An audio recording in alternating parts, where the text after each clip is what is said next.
Өглөөний мэнд. За өнөөдөр Монголын эргэн тойрон философи 8. За Японы философи гэсэн сэдэв байгаа. За лекц 8 нэлээд тийм юу болох бах. Нэлээд олон сэдэв хамарсан лекц болно. За яагаад гэвэл багц 3 Хятад, Солонгос, Япон гэсэн гурван одоо том арт түмний философиг ерөнхийдөө одоо энэ багц 3-д оруулсан байгаа. За ингээд багц 3 дуусж байгаа. Японыг яриад Хятад, Солонгос хоёр бол өмнөх лекцэд байсан. За тэгээд дараагийн багц 4 гэхээр хойшлоо зүүн одоо хэлийн цаатлын философи руу нэлээд орно.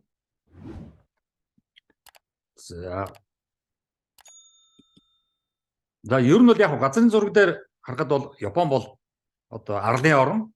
Биднээс бол даанч хол. Тийм. Арай дэндүү аслагдсан. За ийм орн Япон бол тийм. За Японоос юу ирсэн бэ гэхээр яг ерөнхийдөө нэг маршрут замыг ингээд харахад за Японоос энэ бол Оросоор дамжаад нэлээд ирсэн байж болох юм. Жишээлбэл Солонгосууд Оросоор дамжаад Солонгосоос ирсэн байсан шүү дээ тийм. За Японууд Солонгос болон Хятадаар дамжаад нэлээд ирсэн байж болох юм. За шууд Хятадаар дамжаад ирсэн байх боломжтой. Тэгэхээр Японоос бол ямар нэг байдлаар бүгд замаараа дайрч 3 дахь орнуудаар дандаа дайрч Монгол руу ямар философийн ойлголтууд ирсэн байх боломжтой. Тэгээ нэгэнт бид нар чинь ийм философийн номнууд, философийн судалгаа, бусад ийм эргэн тойрон энэ арт түмнүүдийн философийг судалж тэднээс юу ирсэн тэрийг нөгөө гаргаагүй учраас энэ талаар материал ер нь хэцүү тий олж уншихад. Гэхдээ ямар ч байсан философийн талаас үг өгүүлбэр нэрлэгээ томьёонуудыг хараад байхад тэндээс Локкийн хувьд за энэ бол тэндээс ирж гэх бас нэг боломж бий. За тэр тухай өнөөдөр одоо ярина. Японоос яг юу Японы философи ер нь юун дээр тогтдгийг ямар ойлголтууд явж байгаа, юугаараа бид нар адилхан, юугаараа бид нар ялгаатай юм бэ? За энэ 3 зураг оруулсан байгаа. За нэг нь болохоор энэ Японы одоо анхдагч их гэх юм уу да Аматерасу. За энэ Солонгосын одоо нөгөө маго гэдэг. Тийм маго гэсэн ойлголт явж байгаа. Нөгөө маги, magic гэсэн англи үг, латин үг, грек үг, перс үг. Тийм ер нь бол бид нар одоо ямар нэг байдлаар Европыг ярих юмч боломжгүй. Тэр бол залуухан хүүхдүүд тийм юу руу орж ирэх хэвээр. Грек рүү орж ирж, араб руу орж ирж бид нар жоохон хүн төдөлтний сайн сайхан юм ярина. Тийм. Тэгэхээр энэ бол энэ magic гэж magician гэсэн үг бол ерөнхийдөө перс үг яваад байгаа шүү. Тэр явсаар байгаад одоо элбийн ид шидийн гэсэн ойлголт яваад байгаа. За энэ бол Солонгосын одоо ээж маго гэж байгаа. За нөгөөх нь шиваму гэдэг хараа хятадуудын ээж. Тэгэхээр ер нь бол бид нар одоо нэг эх орон гэж ярьдаг шүү дээ. Тийм үү? Их улсын арт түмэн, их улсын нутаг. Тэр чинь бол бүгд дандаа ямар ч арт түмэн эхлээд заавал нэг том mother, том эхтэй байгаа байхгүй. Тэргээ ээж эх хоёр нь ер нь хамт нэг эхлэлтэй. Тэр эхлэл нь эмэгтэй хүн л байж таараа. Тэр чи яваад байгаа. Эрэгтэй хүний шаардлага байхгүй. Тий. Өөрөө гадтай унтаад хүүхдтэй болчихж байгаа шүү дээ. Тий. Гудамжаар тэнцэж байгаа нөхөртэй ундаж хүүхдтэй болохгүй шүү дээ. Тэгэхээр Хятадын их, Солонгосын их, Японы их Аматерасу эдгээр бол бүгд гадаас гаралтайгаар хүүхдтэй болж байгаа. Тэндээс тодорхой арт түмнүүд үүсэж шээ. Одоо Солонгосын чинь баага эм баага болж байгаа. Баагаагаас эмэгтэй хүн болж байгаа шүү дээ. Тэгээ хантайгаа унтж байгаа шүү дээ. Японы чинь бас эмэгтэй гад болчихж байгаа шууд. Тэр бид нар ямар нэг байдлаар амтнаас арт түмэн үүснэ гэж байдгүй юм шүү. Энэ бол одоо жоохон алдаатай хэтэрхий давчхан шүү. Амтан эмэгтэй хүн болж ээж, их хүн болж ээж тэндээс арт түмэн төрж байгаа байхгүй.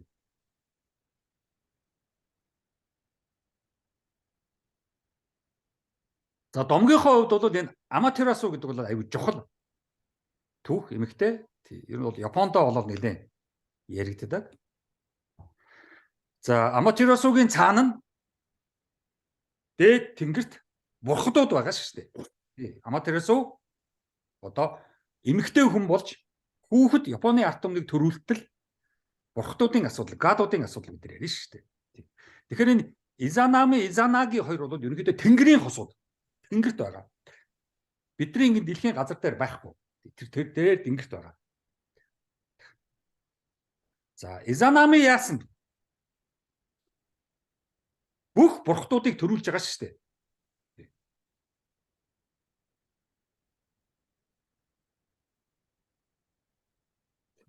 Изанами бол бүх бурхадуудыг төрүүлээд тэгж төрүүлж явахдаа галын бурхан төрүүлсэн. Тэгсэн галын бурхан төрүүлсэн чинь нөгөө маш их гал гараад тэрэндээ Изанами шатаад өнгөрсөн гэдэг. Домогтой. За ингээд яасан? Нэгэнд өнгөрчхөр чинь доод ертөнц рүү очиж юу гаргасан учраас галын бурхан гаргаж ирсэн учраас тэндээ өнгөрөө тэндээ оршуулчихсан. Тамийн оронд очихсон. Ер нь газар дэлхийг бол тамийн орон гэж байгаа шүү дээ. Тэнгэр чинь бол heaven. Гэхдээ газар дээр деважин бас байгаа. Тэр нь бол бас нэг гайгүй дажгүй. Тэнгэрт бол гадууд л байгаа шүү. Деважинд бол хүн очино. Тэнгэр рүү хинч очихгүй шүү дээ. Тэгэхээр манад одоо энэ heaven, paradise гэсэн хоёр үгийг хоёр ингээд буруу орчуулад байдаг. Heaven-ээ деважин гэдэг үгөө. За ингээд Изанаги яасан? Изанамига хайгаад доошогоо жадаар энэ зурган дээр жад байгааз. Жадаар доошогоо хайж, ер нь бол энэ жадаар дандаа далай руу ингэж хайж хагаад, далайд эргэлдүүлж хагаад, жадаа авахт нь жаднаас нь давснууд унаад тэгээд Японы арлууд үссэн гэдэг домогтой. Тэгээд давснаас үссэн. Далайн давснаас үссэн арлууд. Изанагийн бурхны үйлдэлүүд.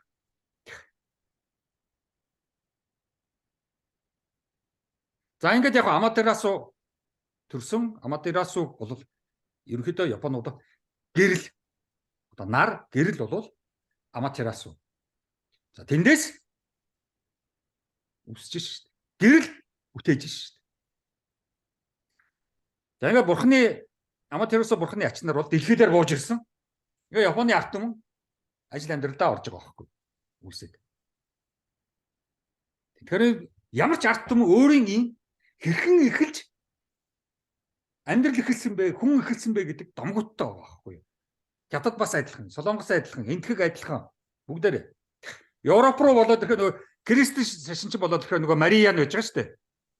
Тий, нарны гэрэлд жирэмсэн болцсон. Аав гэсэн ойлголт байхгүй шүү дээ. Аав бол жижигхэн бацаан шүү дээ. Тэгэхээр сүрхийн хүмүүсийн аав бол гад л байх нь шүү дээ. Одоо ингэ шашны тухай ойлголтууд гараад ирж байгаа биз?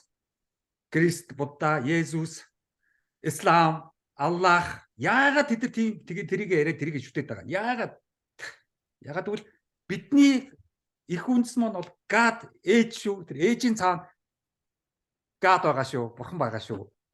Тэгэхээр тэр гад нь эрг үстэй байх нь бас аргагүй.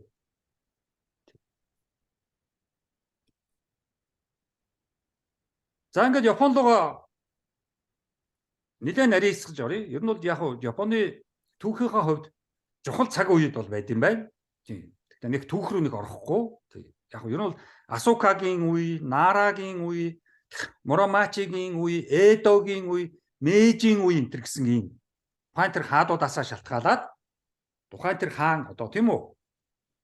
Яг бид нар бол яг хаан гэж буруу хэлээд байгаа юм л да. Эмпериор гэж байгаа маа тэд нар чинь. Ер нь бол эзэдүүд ноёлогч нар. Тий. Бүгдийг захирдгууд. Хаан гэдэг чинь бас жоохон явцуу. Тий. Зарим хаан болвол эзэлсэн бүгдийг зангидсан байж бас чадахгүй байгаа шүү дээ. Тий. Тэгэхээр Японы бол шал өөр. Бүр эзэн тулсууд. За нэг ийм цаг үеүүд бол тэгээд энэ цаг үеүүдийг би яагаад хэлж байгаа юм бэ? Яг л энэ цаг үеүүдтэй ямар нэг байдлаар философи эхлэх гээл байгаа байхгүй юу? Тий. Гэхдээ эхэлж чадахгүй. Яг гаднаас юм орж ирэх ёстой. Нөгөө системийн асуудал, системийн гаднаас орж ирж ижил шийднэ үхээс систем өөрийнхөө хэрэгслээр асуудлаа шийдэж чадахгүй гэдэг шүү дээ. Тэр байхгүй юу? Тэг. Японы ард түмэн өөрөөсдийнхөө асуудлыг шийдэж чадахгүй. Гаднаас заавал орж ижиж шийднэ. Тэг. Одоо нэг хүний толгой сайн, хоёр хүний толгой өшөө сайн гэдэг л явж шүү дээ. За яг Японы үндсэн философи бол ерөнхийдөө Шинто гэж явдаг юм байна. Тий. Энэ бол яг анхдагч өөрийнх нь одоо нөгөө төвдүүдэд бөө байсан шүү дээ. Тий. Юунуудад болохоор энтхэгүүд болохоор нэг Упанишад байлаа шүү дээ. Тий. Яг тэрдээ адилхан. Тий. Яг хятад бол яг тэгэл күнз гэл даав гэл том юм явчихна.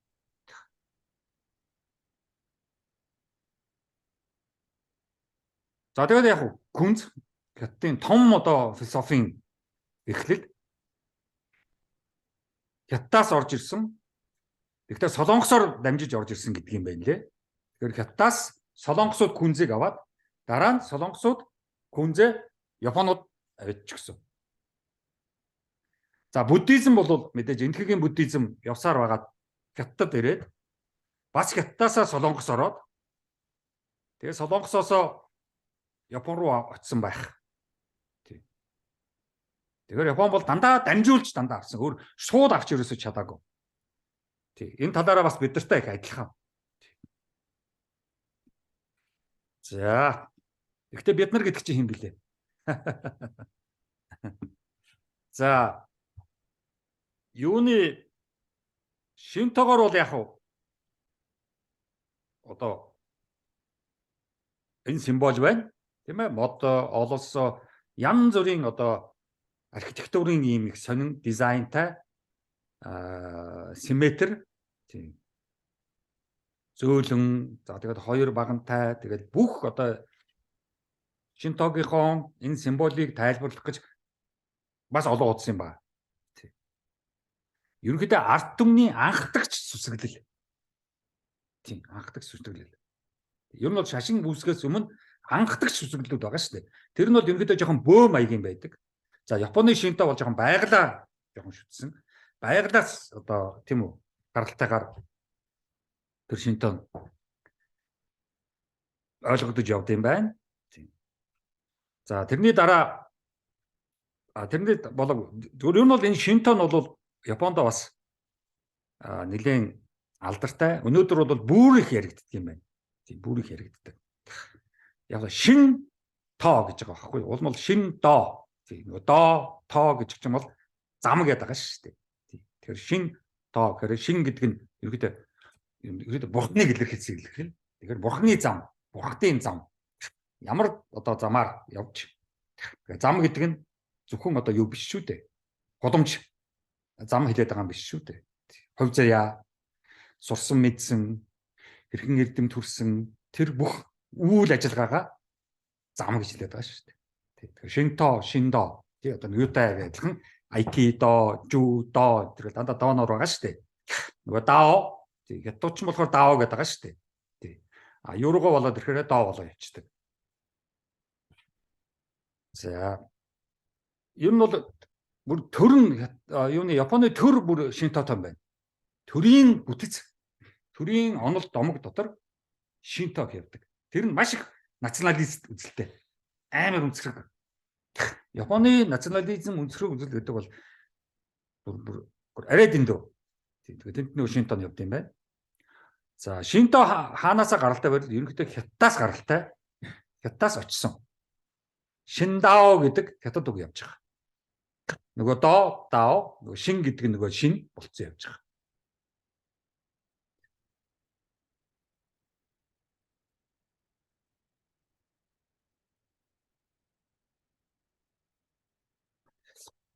За ер нь яг одоо энэ лекц зөв би ч одоо өмнө нь 2-3 ч удаа Японы тухай философийн нэлээх ярьж ирсэн да. Тэр нөгөө хинттэй. Өөр Японы философийн тухай тусдан ч лекц үзчихсэн. Нишида Гатаро энтрийн тухай. Хайдегер Германы философи, Японы философийг харьцуулсан ч лекцүүд өмнө нь зөндөө уншиж ирсэн. Тэгээ ер нь Японы философийг ингээд хараад байхад эдний ер нь философийн сүнс нь юу юм бэ? Юугаараа ялгаатай юм бэ гэдэг тэрийг нэлээд одоо харж байхад бол ер нь бол Японууд бол мэдлэг төрөх, мэдэх гэсэн зүтгэл энийгээ философи гэж байгаа байхгүй. Философи гэж юу юм бэ гэхээр мэдэх гэсэн зүтгэл. Барууны грекээс гаралтай философч мөн нөгөө философия гэдэг үг чинь явж байгаа шүү дээ. Философия нь бол ерөнхийдөө мэдэх дуртай. Тэгэхээр өөрөлдвөл би дуртай философи сонирхдаг гэдэг бол барууны ойлголт. Дорны философийн ойлголт бол би мэдэх гэсэн зүтгэлтэй. Одоо Күнз чинь тэр чигээр зүтгэл явж байгаа шүү дээ. Өөрөлдвөл боловсрал явж байгаа шүү дээ. Тэгэхээр ийм хоёр том ялгаа явж байгаа шүү. Тэгэхээр Японууд бол үргэлжийн зүтгэл яриа шүү. Би дуртай, сонирхдаг, айгүй гоё те гэсэн юм байх. Шууд зүтгэн. Тийм. Одоо тэр Тэцүү, Гакко энэ гэсэн ойлголтууд нь дандаа философи юмнууд яваад байгаа байхгүй. Тэгээд бид тэр хүний ухаан гэснийг тайлбарласан энэ ханзыг харлаа л та. Ямар их төвөгтэй, ямар ч гоё ханз юм. Тэгээ энэ хоёр ханзыг хараад хүний ухааныг хэлж байгаа байхгүй. Хүний ухааныг ингэж гоё тэмдэглэж шүү дээ. Тийм. Тийм учраас эн чинь хүнд маш их итгэл үнэмшил үүсгэж байгаа байхгүй.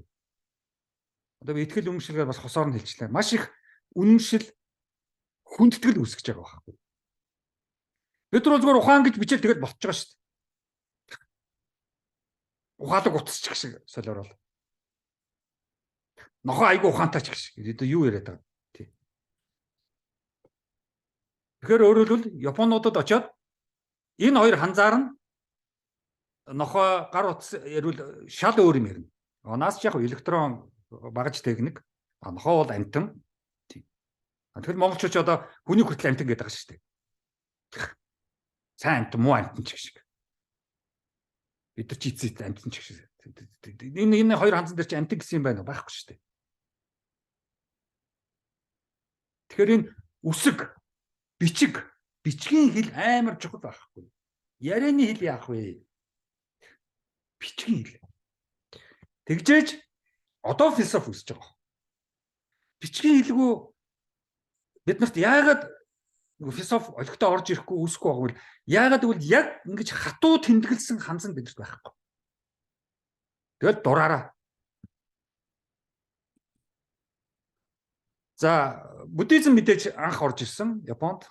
Тийм. За, буддизмын тархалт бид нар мэдэн шүү дээ, тийм. Энтгэгээс ингэж явсаар байгаа. Энэ улаан чинь нөгөө юу чи явж байгаа шүү дээ. Махаяна явж байгаа.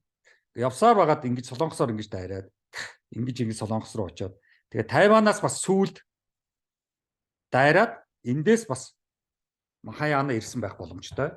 За энэ хөх нь болохоор наашигаа ирсэн Важраяна. За Важраяна бас хятадаар дамжаад Япон руу бас ирсэн. За ийм одоо урсгалууд бид нар бас энийг мэдэх ёстой.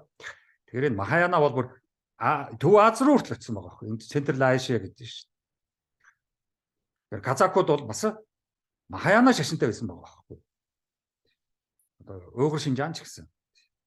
Юу Мураками болохоор маш философи сэдвүүд нийгмээ одоо маш хурцнуудаар харж хайр найргүй хилчиж шүүмжиж хүнээс хичмээр Япон хүнд одоо байж боломгүй тэр зам чанаруудыг хичээлсэн Японы нийгмийн асуудлыг ил гарган тавьсан цохол Япон хүмүүстэй харьцагтай ч гэсэн бас яг ийм их айхтар ийм бие гэдэг цэгэндэг хамаагүй тийм задгай сэдвээр ярих дурггүй тэг хүний асуудал руу ингэж орох эзээч орохгүй маш их бие шансан ийм алтан гэдгийг бид нар ойлгох ёстой. Тэгж ойлгохгүй учраас бид Японд хамаагүй ингэ тийм үү гаргаж мөрөн дээр нь алхадах гэдэг. Хичүүс тэгээд энэ чинь шал өөр Япончуудаас сурах маш их илтэй. Талдаа Японуудын нэг асуудал жоо хяналттай ёс суртахуун хүмүүжлийн тэр одоо сахилга бат тэгж юм төгс багтлан тийм үү ингэж өөрийгөө хянаж байна гэдэг бол сэтгэл зүйн хувьд бол бас тийм ч тайван бишэлтэй дарамттай. Хүний нийгэм гэдэг бол психологийн асар их чадвартай хүмүүсийн хамтрын амьд болохоос ш. Психологийн чадваргүй хүмүүс бол энд тийх стамын орлоо. Тэмцэжтэй амын орлогч юм бол асар том одоо психологийн тэр тэгж байгааг дийлэхгүй гэж даруулж байгаа. Жүжигчийн өөрөө хэтийн урмаан уран зохиолын салбарт литературын салбарт гарч ирж байгаа залуу шинэ үеийн маш их бас нэгэн тийм тэгдэг сайн зохиолч яг одоо Хятадын өөрийн дотоод амьдралыг романаараа гаргаж ирж, хятадын нийгэм өнөөдөр цоошин нөхцөл байдал хурдан хөгжих гэж, хурдан юмыг одоо сурч мэдэж чадах гэж одоо амжилттай байгаа, хөгжиж байгаа, тийм үү? Хөдөлтэй болж байгаа. Тэр л амьдралын хүнд даваануудыг, алдаа оноонуудыг өөрийнхөө тэр олон дөрвүүдээр илэрхийлж, тэгээ ерөнхийдөө хятад орныг баргаж танилцаж хятад хүн ямар хүмүүс юм бэ гэдгийг ер нь ойролцоогоор нэг мэдгийг гэвэл энэ романыг уншихад ер нь хятад гэдэг чинь ямар хүмүүс юм бэ? Унших бүрд энэ ном тийм амттай Ким Ён Хагийн романыг зориуд энэ зохиолчийн энэ романыг орчуулсан байхад ер нь бол энэ романыг уншиж хаад философийн хамгийн том асуултыг тавьдаг. Тэгээ философийн хамгийн том асуулт бол хөл гэсэн сэдв байдаг. Гэвь энэ Ён Ха бол философийн сэдвээр романаа нэрлсэн. Шууд тэгээ би өөрөө шийднэ. Би бол яагаад ер нь би өөртөө одоо тэр өөрийнхөө одоо эрхчлөө гэлж өөрийгөө би яахаа би өөрөө яагаад шийдэж боддог вэ? Заавал одоо хүмүүс миний өмнөөс шийдэж намайг одоо нэг эзэмшдэг юм шиг тийм одоо байж хизэж болохгүй. Эцсийн эцэд би бол өөрийнхөө эзэм өөрийгөө яхаагаа мэднэ гэсэн тэр их маш их тийм одоо эрхчлөө өнөртүүлсэн философийн том салбар шүү эрхчлөө чинь тэр өнөртүүлсэн ийм одоо роман байсан учраас надад маш их таалагдсан.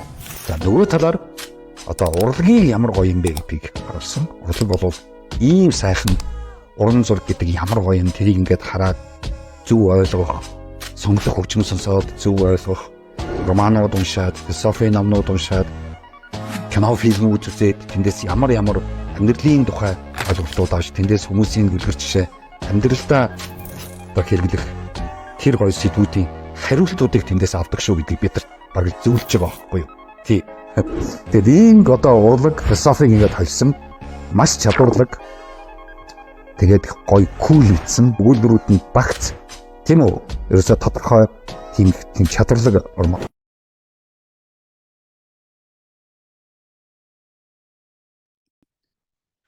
За анхны одоо буддист онолчийг бол ерөнхийдөө 629-оос 700 онд амьдарч ирсэн Дошо гэсэн ийм одоо хамттай Дошо гэдэг юм уу тийм хүн байсан юм байна. Буддист хятад оронд очиж буддизм сураад тэгээд ирсэн. За 653-аас 661 хүртэл 8 жил Йогашира суралцсан. Хятад. За нөгөө Шуанжаан гэдэг штэ. Тий нөгөө Евро энтгэг рүү явж буддизмыг жинхэнэ газар дээр нь судлаад ирсэн. 6-7 жил болоод ирсэн. Хятадын Шуанжаангийн дэргэд буддизм сурсан гэдэг юм байна. За хэн болвол юу гэдэг лээ. Дошо ерөнхийдөө яагаад алдартай болсон бэ гэхээр Амидагийн ёслол үлдээд дээд зэрэгт очсонгоо баталж чадсан. Тэгээд Дайсоцу гэдэг сул авсан. Тэгэхээр энэ Амида гэж энэ одоо бурхан байгаа шүү дээ. Амида. Энэ бол хайрын будда. Тэгэхээр энүүгээрээ Дошо бол маш их одоо өндөр түвшинд өөрийгөө аваадсан. За Амида бурхан бол Дошогийн Амида бурханыг яагаад их чухалчилсны цаана юу явж байгаа бол бүхэн гэгэрэх зорилготой. Бүхнийг гэгэрүүлэх зорилготой. Зөвхөн одоо шашны хүмүүс гэгэрэх биш. Энгийн хүмүүс хүртэл гэгэрэх ёстой гэсэн тэр явж байгаа. Тэгэхээр бидний тэр нөгөө амьда, ам зуужээ, тий ам гарлаа, ам авраач тэгэл дандаа ами гэдэг байгаа чинь дандаа нөгөө амьдаа яваад байгаа. Бид нөгөө амьдрал гэж юу юм бэ? Амьдрах гэж ядаж явна. Амьдрал сайхан тийм ээ. Үгүй амьдрал муухай штэ. Тэр бүх юм чинь дандаа энд явж байгаа. За тэгэд яагаад гэгэргээд байгаа юм? Хэрвээ гэгэрчих юм бол үхснийхаа дараа деваачинд очино гэж байгаа.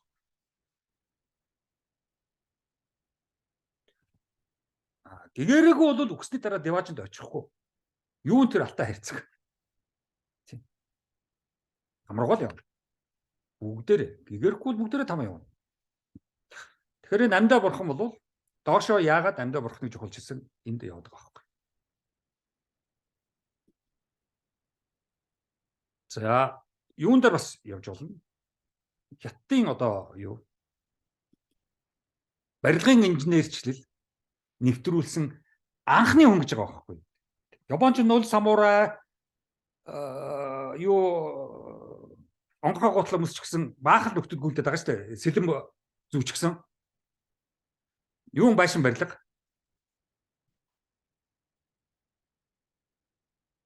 Тийм ойлголт байхгүй. За доошоо бол тэр бүгдийг хятад багтаа сурсан.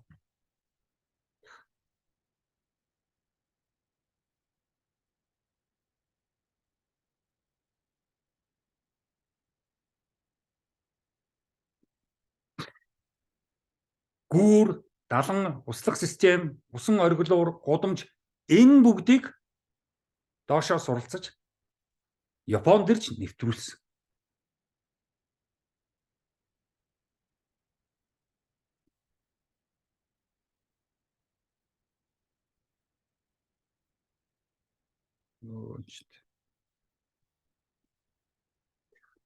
За доошоогийн дараа Сайчо гэж бас нэг философч 767-оос 822 онд амьдарч исэн буддист.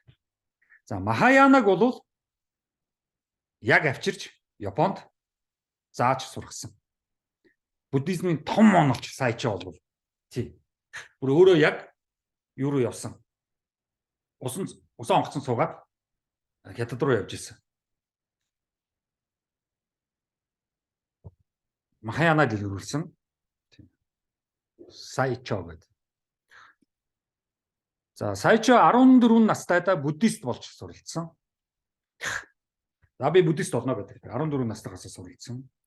20 настайдаа бүрэн цол авсан. Буддист онолж болсон. Одоо чи буддизмыг цааш нь заагаад явж болно. 6 жил суралцсны дараа. Солонгос дээр чим дандаа 10 жил 20 жил. Тийм амар биш. Одоо яасан? 20 нас хүрээд буддизмыг онолж болоод тэгээд хичээл заахгүй үгүй. Би ерөөсөө уул руу явлаа гэд нийгмийг орхиод явсан. Өшөө сайн буддист болмоор байна. 6 жил юу ч.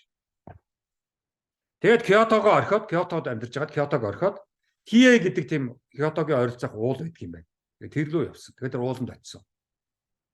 Тэгээд яг л Япон, Хятад, Солонгосуудын нэг гоё юм чи ууланд очиод философтож болдог байхгүй яг л өвөл хүтэн болохгүй шүү дээ. Тий. Би ч одоо нэг уул руу очихоор л хөлж өгчих гээд байгаа шүү дээ өвөл. За Сайчо том үгнүүд хэлсэн. Том сайхан тийм философийн их тийм гоё оюунлаг юмнууд аяг ярьсан. Мэлээ би бас нэлээд уншлаа. За би 6 чадварыг ойлгож чадаагүй цагт хизээч гадагшаа үйл хэрэгт оролцохгүй гэж байгаа. Ямар нэгэн үйл хэрэгт оролцохгүй. Гадагшаа. За тэр 6 чадварыг ойлгоно гэдэг бол олон жил хэрэгтэй. Нэгдүгээрт интуиц гэж яг юу гэсэн үг. За бид рүү зөм бэлэг гэж орчуулад байгаа шүү дээ. Бэлэг биш л те. Зүгээр зөм. Хүний зөм хөдлөх. Тэгэх бах, ингэх болов уу? Тэгж мөр харанхугаас нэг зөм хөдлөх биш. Ерөнхий тэр тухайн хүний мэдж чадсан дээр тогтож зөм хөдлөх. Интуиц. Ялангуяа философч бол маш их интуиц зэрэг явдаг. Төсөөлөл гэж яг юу вэ? Imagination. Маш хэцүү. Миний энэ толгой дотор төсөөлөл хаана явна? Энд чинь зөвхөн миний төсөөлөл шүү. За тэр их чухал. Мэдрэмж нөгөө 5 мэдрэлийн эргэтэн тэргээр орж ирж байгаа мэдээнүүдийг ойлгож ухаж цааш нь улам яах вэ? Өөрийн гэсэн мэдрэмжийн юутай болох. Чадвартай болох. Сонссноо, харснаа, амталснаа, үнэрлснээ, барьж үзснээ тэр бүгдээ зөв ойлгох. Мэдрэмж бол маш хэцүү. За дараа нь ухамсар нөгөө мораль явж гин, ёс суртахуун явж гин, ёс зүй явж гин. Чи жоох ухамсартай байл да. Ёс зүйтэй байгаач, ёс суртахуунтай байгаач. За одоо ёс зүй, ёс суртахууныг сурахын тулд хэдэн жил хэрэгтэй? 3 жил, 4 жил. За хүсэл гэж юу юм? Энэ яг жинхэнэ миний хүсэл үү? Эсвэл зүгээр би нэг өөрөө ингэ нэг хэрэгтэй хэрэггүй юм ингэ толгойд эргэлдээд хүн дуурайгаад тэр энэ гээд байгаа мó. Үнэхээр яг миний өөрийн чин хүсэл үү? Чин гэдэг чинь хятад гараад ирлээ шүү дээ. Цэвэр гэдэг. Санамж. За санамжийг суралцахад дахиад 3 жил хэрэгтэй баг. Үнэхээр би зөв санаж байна уу, буруу санаж байна уу? Зарим хүмүүс хүүхэд насаа шал буруу сандаг. Тэргээ дараа хүнээс асуугаад засаж авдаг. Гэхдээ тэр үед яг тэгсэн мэдтэй гэхээр нөгөө үгүй шүү дээ. Ойрын хүмүүс нь хамт байсан хүмүүс нь тийм болоогүй шүү дээ. Чи өөртөө буруу санаж байна. Тийм үү? Шоконд орж байгаа шүү дээ.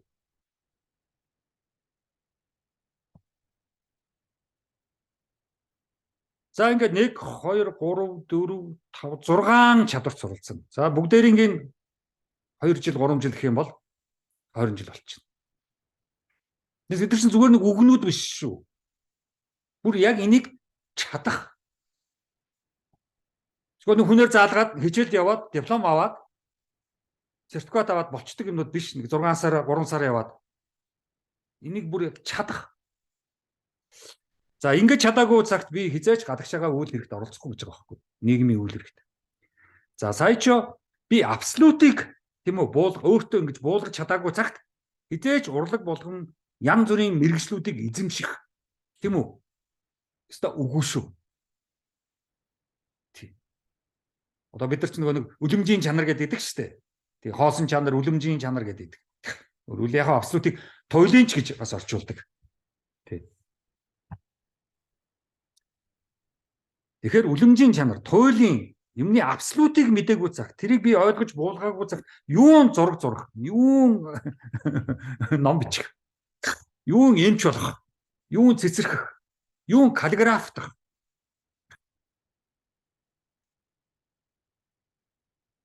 За гуравт нь сая ч би бүх мэдрэмжүүдээ цэвэр буулгаж чадаагүй цагт яа гэнэ.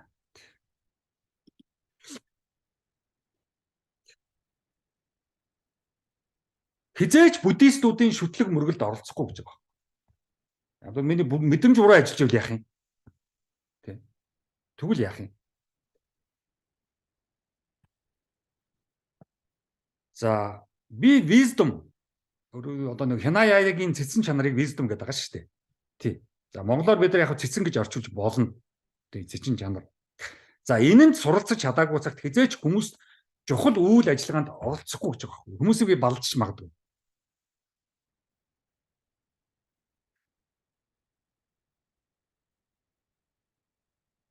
Чаад байна. За сая ч 37 настайдаа өөрөөр 804 онд одоогоос 1200 жилийн өмнө нөгөө империорын тушаалаар хятад явсан. Тийм нөгөө Солонгост бас байсан шүү дээ. Нөгөө философч дандаа хаан империор эзэн тулсын хаан одоо ноёлогчийн тийм үү хамгийн дээд удирдагчийн тушаалаар маш чухал уулзалтуудад зөвлөгчөөр явдаг байсан гэдэг. Солонгосын философчдыг бид нар харж ирсэн. Японы философчд бас тийм. Яг бол Япон солонгосууд бол хятадтай дандаа худалдааны философийн, оюуны, шашны том харьцаатай байсан учраас тэр болгондоо солилцож, хүнээ солилцох, мэдлэгээ солилцох, бараатаваар солилцох маш том олон улсын тэр харилцаа чинь тэр үед үүссэн байсан байхгүй юу? Хятад чинь нөгөө торгоны зам тэр үед байж байгаа юм чинь. Тэр 1000 жилийн түүхтэй торгоны зам. Тэгээ эн чинь нөгөө Евро учраас Солонгос, Японд учраас тэн чинь усан онгоцоор л худалдаа хийн. Зам байхгүй юм чинь. Төв Аз руу яваад худалдаа хийчих боломжтой шүү дээ. Тэмээгээр яваад Японд ч усан онгоцоор явж гарч байгаа байхгүй юу? Тэгэхээр тэр үйл ажиллагаанд оролцож ирсэн. За тэгээд сая ч тэндээ бас философи сурсан, буддизм сурсан. Нийтдээ 4 усан онгоц яг тэр 804 онд хөдөлсөн юм байна. Хятад руу. Тэгээд айгүй их шуурга болоод ер нь бол тэр Япон тэнгис, Хятадын тэнгис тэнд чинь бол асар том шуурга гинт ингээд болж хөдөлж идэг. Тэгээд тэнд 2 усан онгоц нь шуурганд алга болоод 2 үлдсэн гэж байгаа. Тэгээд 2 үлдсэн усан онгоцон дотор нь бол сая ч явж исэн. Тэгээ аим гарсан. Тэгээд Хятадын Тян гэдэг уулын сүмд, Тянтай гэдэг уулын сүмд очиж суралцсан. За Хятад хэлээр бичсэн судруудыг уншиж орчуулж эхэлсэн. За олон судруудыг худал буруу алдаатай орчуулсныг хараад сая чи харамсаж байсан. Япон хэл рүү ямар худлаа буруу орчуулаа вэ? Завтаж янзлах юм ямар их байна. Одоо манай чинь ухаан ухамсар хоёрыг ялгахгүй байгаа шүү дээ. Одоо нөгөө Кантын цэвэр ухамсарын шүүмж гэдэг агтлаа энэ тэнд хүмүүс цэвэр оюуны шүүмж, цэвэр юу гэлээ шалтгааны шүүмж энэ төр гэдээ буруу орчуулад байгаа шүү дээ. Харамсалтай. Тийм. За.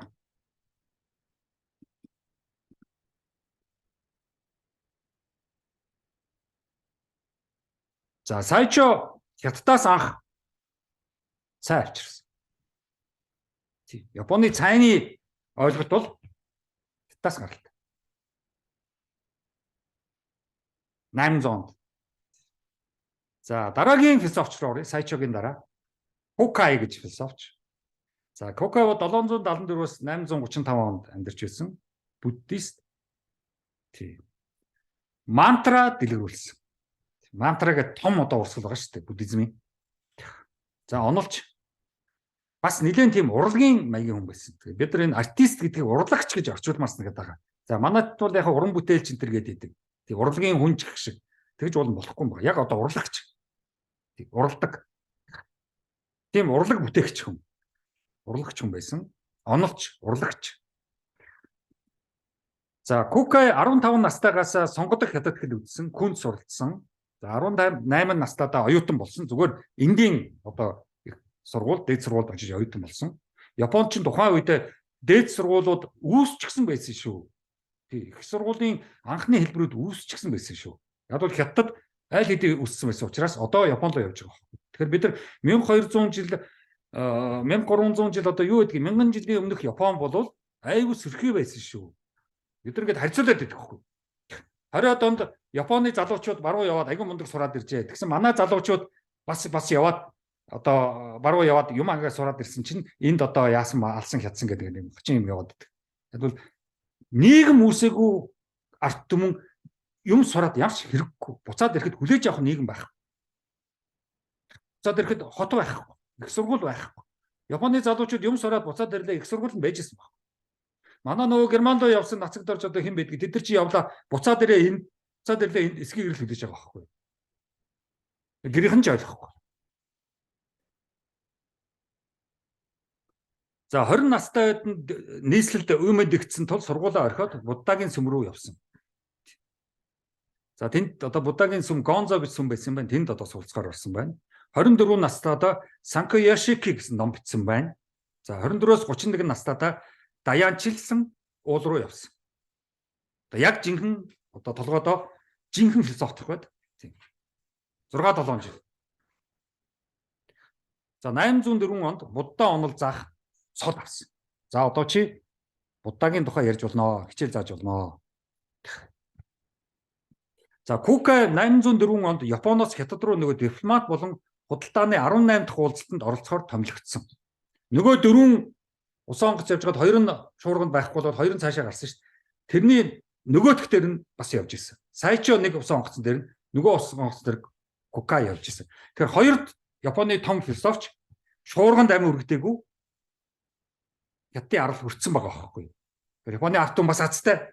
Хоёр том философч нь шуурганд өртөг. За Хятад оронд очсон хойноо күнз буддизм онлуудаа улам гүнзгийрүүлсэн. За тухайн үеийн одоо Хятадын Чанган гэж одоо том нийслэлийг очиж харсан.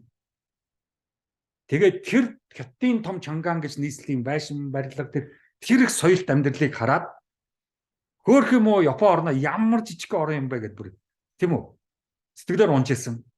Бууж гисэн хүлээн зөвшөөрсөн. За энэ Хятадуудаас чинь бид нар маш их юм сурж Япон орондоо аваачих юм байна шүү. За Кокай бол бас ийм янз бүрийн каллиграфууд гэж зурдаг ийм өндөр авьяастай юм байсан. Энэ маш гоё каллиграф байгаа байхгүй. Лэмэр. Тэгэн чи нэг ингээд зурчихвал шагнал авчих байх, цол авчих байх, хүмүүс магтах байх, ингэж зурж байгаа хэдэн төгрөг олчих гэсэн юм байхгүй юу? Цэвэр эндээсээ каллиграфч байгаа байхгүй. Каллиграфын онцлог тэр. Тэс нэг гой зурах гэдэг юм биш үү? За, Кокайд бүр зориулсаа одоо бүр мавзолей байт юм байна. Тэнд нь хүмүүс очиж бас хүнд итгэдэг. Өглөө болгон мавзолейгийнх нь өмнө, өшөөнийх нь өмнө хоол авч тавьдаг. Бүр тийм шашинлаг шинжтэй болчихсон. Одоо хятадын хүнс чинь тийм шашинлаг шинжтэй шүү дээ. Тэрнтэй адилхан Кокай бас юм шашинлаг шинжтэй болчихсон.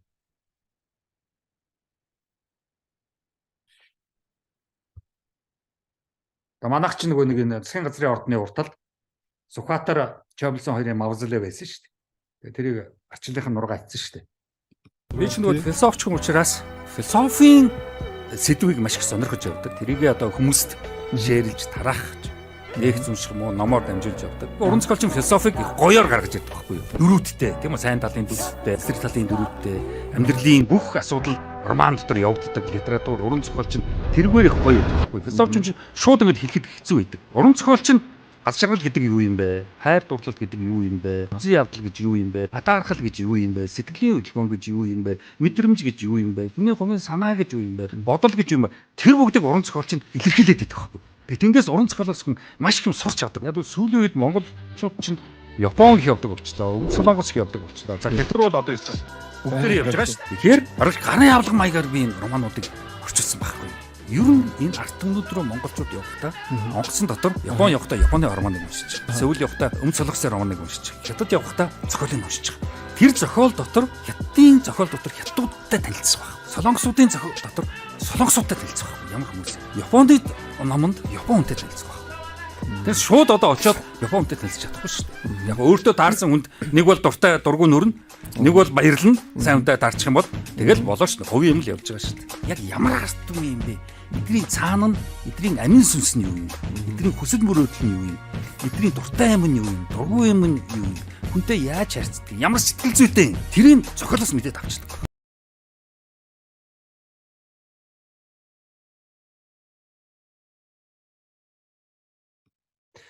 За, Вани ба Күнзийн онол. За, одоо буддизмын дараа Японд Күнз ирж байгаа байхгүй. За, 400-аад оны үед Солонгосын Кэйюн Чо Го хаан Вани гэж философчийг Япон руу явуулсан. Күнзийн аналект болон сонгодог хятад хэл дээр номнуудыг Ванид өгөөд Японы Яматогийн үеийн хаан руу аваачиж өг. Цаад Японы одоо эзэн империор хаан удирдагч чинь толгой амар муу байна. Арт түмнээ олигтой авч чадахгүй. Күнзийн онол унших юм бол төрийг яаж авч явдаг? Тэрэнд суралцсан. Тиймээс төрийн онолыг аваачид заа гэд Япон арал руу Солонгосын хаан Вани гэж хүнийг явуулсан. За ингээд яасан? Ванигаар дамжиж Япончууд Күнзийн онолтой танилцсан. Ингээд төрийн онолтой болсон.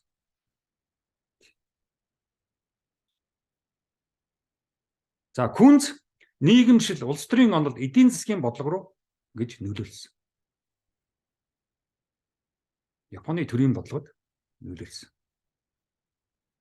Гэтэл буддизм бол илүү урлаг чиглэл рүүгээ нөгөө каллиграф, барилга, байшин тийм үү? Тэр нөгөө эстетикийн гоо зүй юмнууд нь бол буддизмд аяг их яваад байсан. Яг төрийн онол, яг улс төр гэхээр Күнз олоо явчихдаг. Тэгэхээр Японы буддизм, Күнз хоёрын ялгаа нь энэ. Буддизмын сүмүүд ямар гоё байдаг лээ тийм ээ. За Фуживара Сейка гэд 1500-1600 онд амьдарч ирсэн бүр Күнзийн ийм онолж гарч ирсэн. Одоо би Күнзийн онолын хүн шүү. За Сейка Күнзийн онол заах бүр сургалт болсон. За ингэж Күнзийн хичээлийг зааш шүү гэдэг. Сургалтын материал болсон. Тэгээд юуны Японы төрийн хүмүүс сургалт хичээл болсон. За генерал Тойотоми ирж суралцсан гэдэг юм байна. За Сайког бас санхүүжүүлсэн. За Токогава гэдэг яг тэр үеийн хаан итгэлүүдийг нь бас сонсоод бас дэмжижсэн.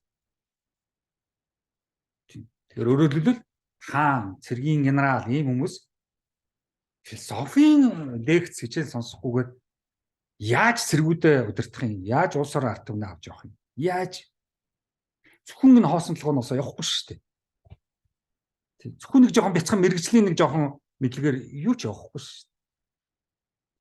За хэний ч албанд одоо орж сургах ч эсвэл зөвлөгч болоог шууд өгөө гэсэн. Зөвхөн яг эрд лекц сонсуулсанс өгөө. За Сейкагийн дараа Огио Сорай гэж юм одоо бас онолж гарч ирсэн. За энэ хүн бол Эдогийн үеийн одоо күнзэн онолж. За энэ Сорай бас мундаг. Тийм. Сорай бол шууд төр заасан. Бүр очиж заасан. Амар одоо юм сур, юм мэд нийгэм рүү очсон. Дэг журам тогтоохоор нөлөөлсөн. Бүр ерөөсө шууд оролцсон. Тийм. Сорай бол. Өнөөдөр энэ Сорайгаа хүнддэг юм билээ. Тийм. За Сорайгийн дараа Фукузава Игучи гэж шинэ үеийн хүн гарч ирсэн. 1835-аас 1901 он хүртэл. За одоо жинхэнэ философч гарч ирж байгаа. Өмнөх нь дандаа буддизм заадаг, күнз заадаг байсан. Тэгэхээр буддизм, күнз хоёрт нь философи дандаа явж байгаа шүү дээ. За Игучи бол философиг тусад нь гаргаж ирээд философи гэсэн шинэ бие даасан салбарыг үүсгэж байгаа.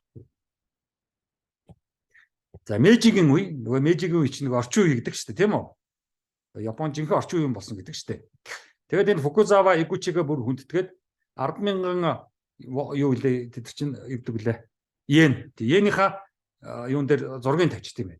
Философчны зураг байж шүү дээ. Хаан биш. За тий Игучи бол яг модернизац авчирсан Япон оронд. Тий орчин үеийг авчирсан. Тий гайхамшигтай. Шинэ үеийн одоо философч. Ард түмэнд ийм шинэ үеийг авчрах, орчин үеийг авчрах ийм философчд хэрэгтэй.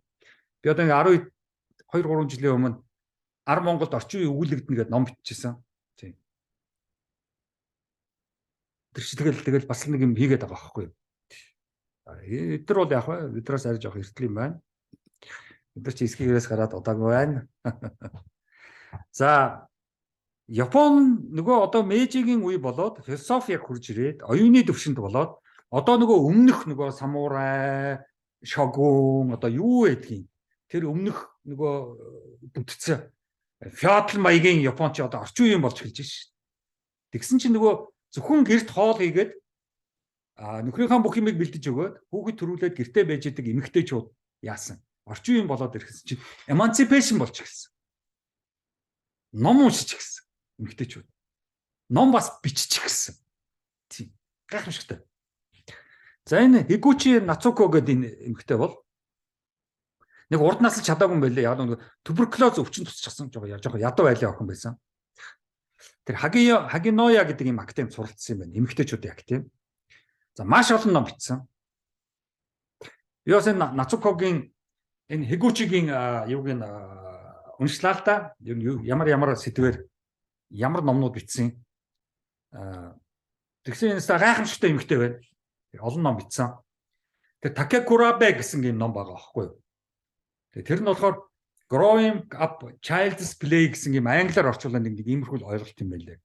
Тэгээ энэ номондоо яг юу хэлээд байгаа юм бэ гэхээр ер нь хүүхэд нас гэдэг ямар гэцүг тайлбарласан. Яг л хүүхэд насанд хамгийн том одоо аюул юу вэ гэхээр ээж аавын дарамт. Ямар нэг байдлаар ээж аавын дарамт ирээд хүүхэд нас устдчихдаг. Хүүхэд нас хүүхэд байхдаа маш их мөрөөдөд тийм мэрэгчлээ болон тийм юм сурна, ийм юм мэднэ гэд бөөм баяр явж идэг. Агтл нөгөө талаас ээж аваас том дарамт түрээд ирдэг. Хаан банкнд менежер болно шүү, улс төрч болно шүү. Эсвэл одоо бүх болж барилдсан шүү. Одоо юу гэдгийг. Эсвэл Солонгос явж ажил хийж гэдэг юм уу? Эсвэл Америк бол өндөр цалинтай байна. Америк явж гэдэг юм уу? Ингээд ээж аавууд хэрхэн арга ирийнхэн хэрхэн хүүхэд байх тэр нас тэр хүсэл мөрөөдлийг дараад алаад тэгээд тэр хүн хинч болдгийг энэ номдоо бичсэн гэж байгаа байхгүй. 1890-ад онд одоо Япон эмэгтэй Хигучи ийм ном бичээд байжсэн биш шүү дээ. Тэгэхээр Японы энэ 120 сая ард түмтэй бид нар харьцуулах ямарч боломжгүй юм билээ. Сүрхий ард түм. За энэ Хагиноя гэж ийм академи юм билээ. Тийм Японуудын нэг онцлог бол ийм байлээ. Эмэгтэйчүүдийн сургууль гэдэг юм билээ. Эрэгтэйчүүдийн сургууль. Тийм. Хүүхдүүдэд октоодын сургууль, хөвгүүдийн сургууль гэж байдаг. Бид нар Фукуокад очоод лекц философийн хуралд оролцсон шүү дээ. Тэгэхэд нөгөө янз бүрийн их сургуулиудын заалуудыг ингээд түрээсэлчихсэн. Тэгээд янз бүрийн сургууль дээр зааланд очиж хурал явагдсан баггүй 3 өдөр. Тэгээ нэг сургуулийн заал болохоор энэ Фукуокагийн октоодын сургуулийн заал байсан. Бид нар ингээд хоолны газар орсон чинь дандаа октод сууж ирсэн. Тэгээд бид нэг өдөр хоол идчихээ тэгээд буцаад хурал руу орсон. Тэгээд нэг эмэгтэйчүүдийн ийм октоодын сургууль академи ингээ байхаараа тэнд эмэгтэй хүн яг эмэгтэй болдог. Эрэгтэй хүүхдүүдтэй хэрэлдэж зодлоод өрсөлдөд байх ямар шаардлагагүй. Энд цаанаа нэг ахтар том философи яваад байгаа юм байлээ. Тэгээ ийм октоодын ийм юмд бол Хигучийн суралцсан. Тэгээд тэнд байж байхдаа ном их бичсэн. За академид нас нэлээд баян айлын октод байсан гэдэг юм байлээ. Гэхдээ тэдэртээ хичээл заагаад байсан гэдэг юм байлээ. За Хигучигийн дараа энэ Мисуцу Каняко гэдэг нэг эмэгтэйгийн тухай бас ярих хэрэгтэй байлээ.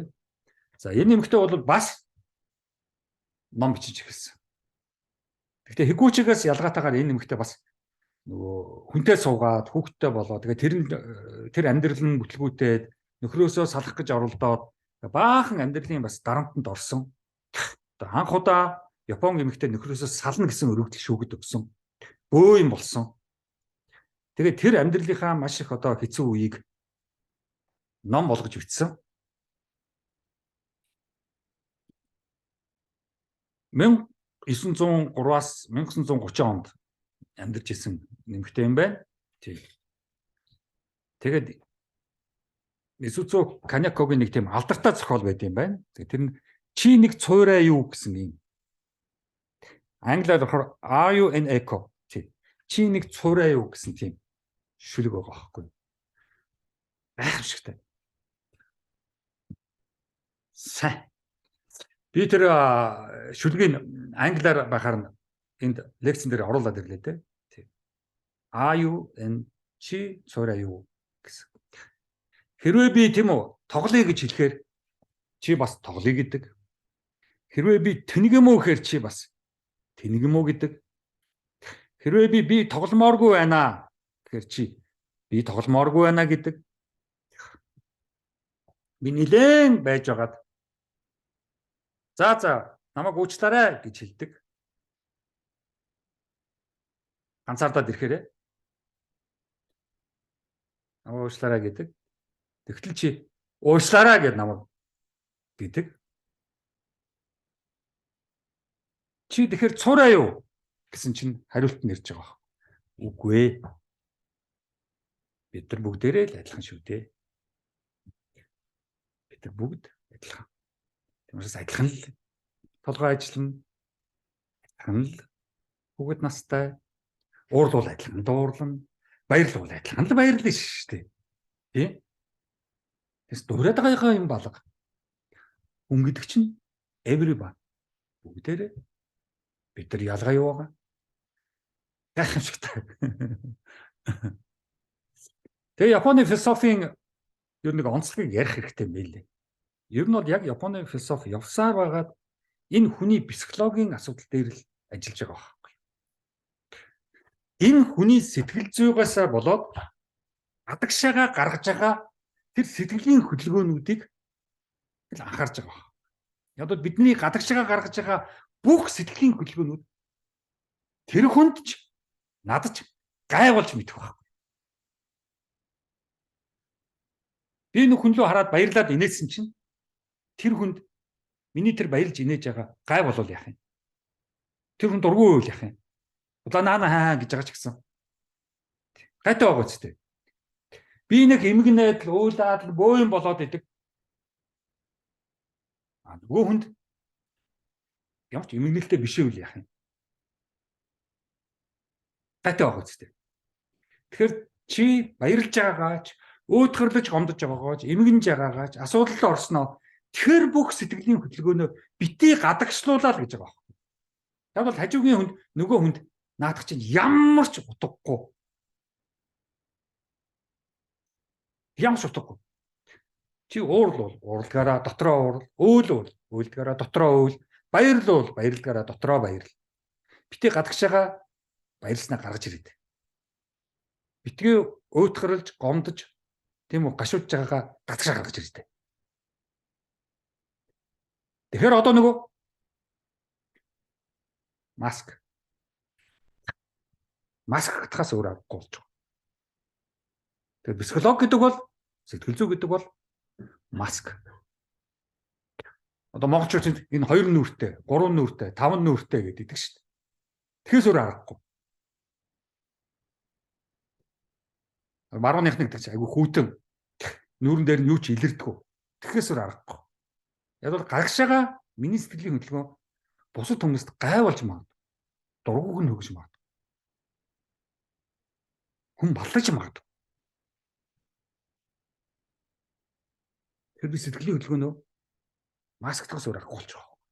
Тэгээд энэ нэлээд Японы энэ бүгд үйл ажиллагаанууд, философи, ном, шашин одоо юу гэдэг тэр болгонд психолог л яриад байгаа байхгүй. Маш их психологийн ард юм.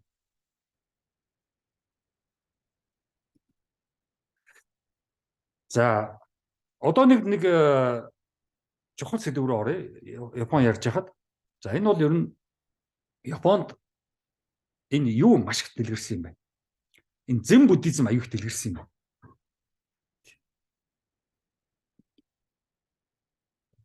Зэн буддизмын ийм символ байгаа шүү дээ. Гэсэн. За энэ нөгөө нэг бодидharma гэдэг хятадын баруунаас хурж ирээд тэгээд хятад амьдарч байгаад гинт алга болцсон бодидharma гэж философийн тухай ярьжсэн да хятадын лекцэн дээр. Тэгээд бодидharma чи явсаар байгаад хятадын бодидharma явсаар байгаад Японд зэн буддизм болцсон юм байна. За хятадаар бол зэнийг чан гэдэг юм. Хятадын чан гэдэг үг Солонгост очиод сеон болоод Японд очингуудаа зэн болчихсон юм байна. Тэгэхээр хятадын чан буддизм, Солонгосын сеон буддизм, Японы зэн буддизм гурлаа ерөнхийдөө хятадаас гаралтай нэг их үсвэртэй юм бодидharmагаас гаралтай. За бод гэдэг бол нөгөө энтхэгийн тийм үү гэгэрх гэсэн үг байгаа. Дарма гэдэг бол амьдралын зав, хувь заяа, хувь тавилан гэсэн үг шүү дээ. Дарма гэдэг бол хүний хувь заяа.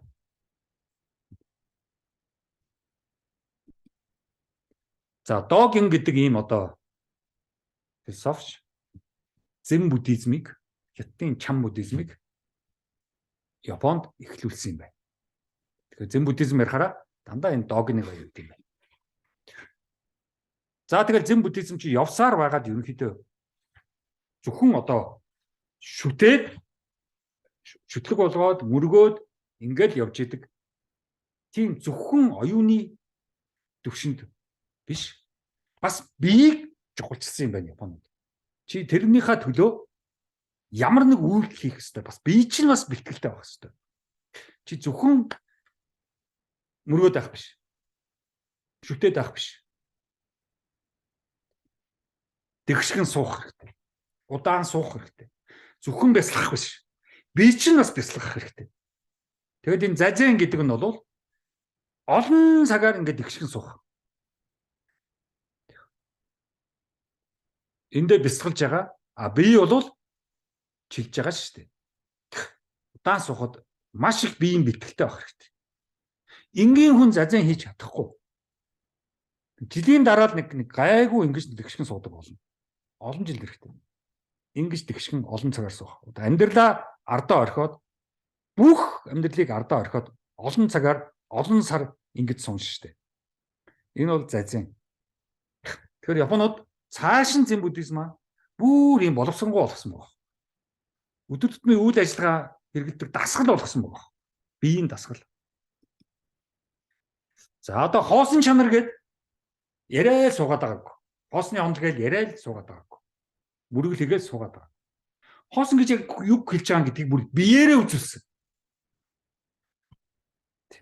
Энэ одоо Японы дээр хоосны онлыг үзүүлсэн төрслөл.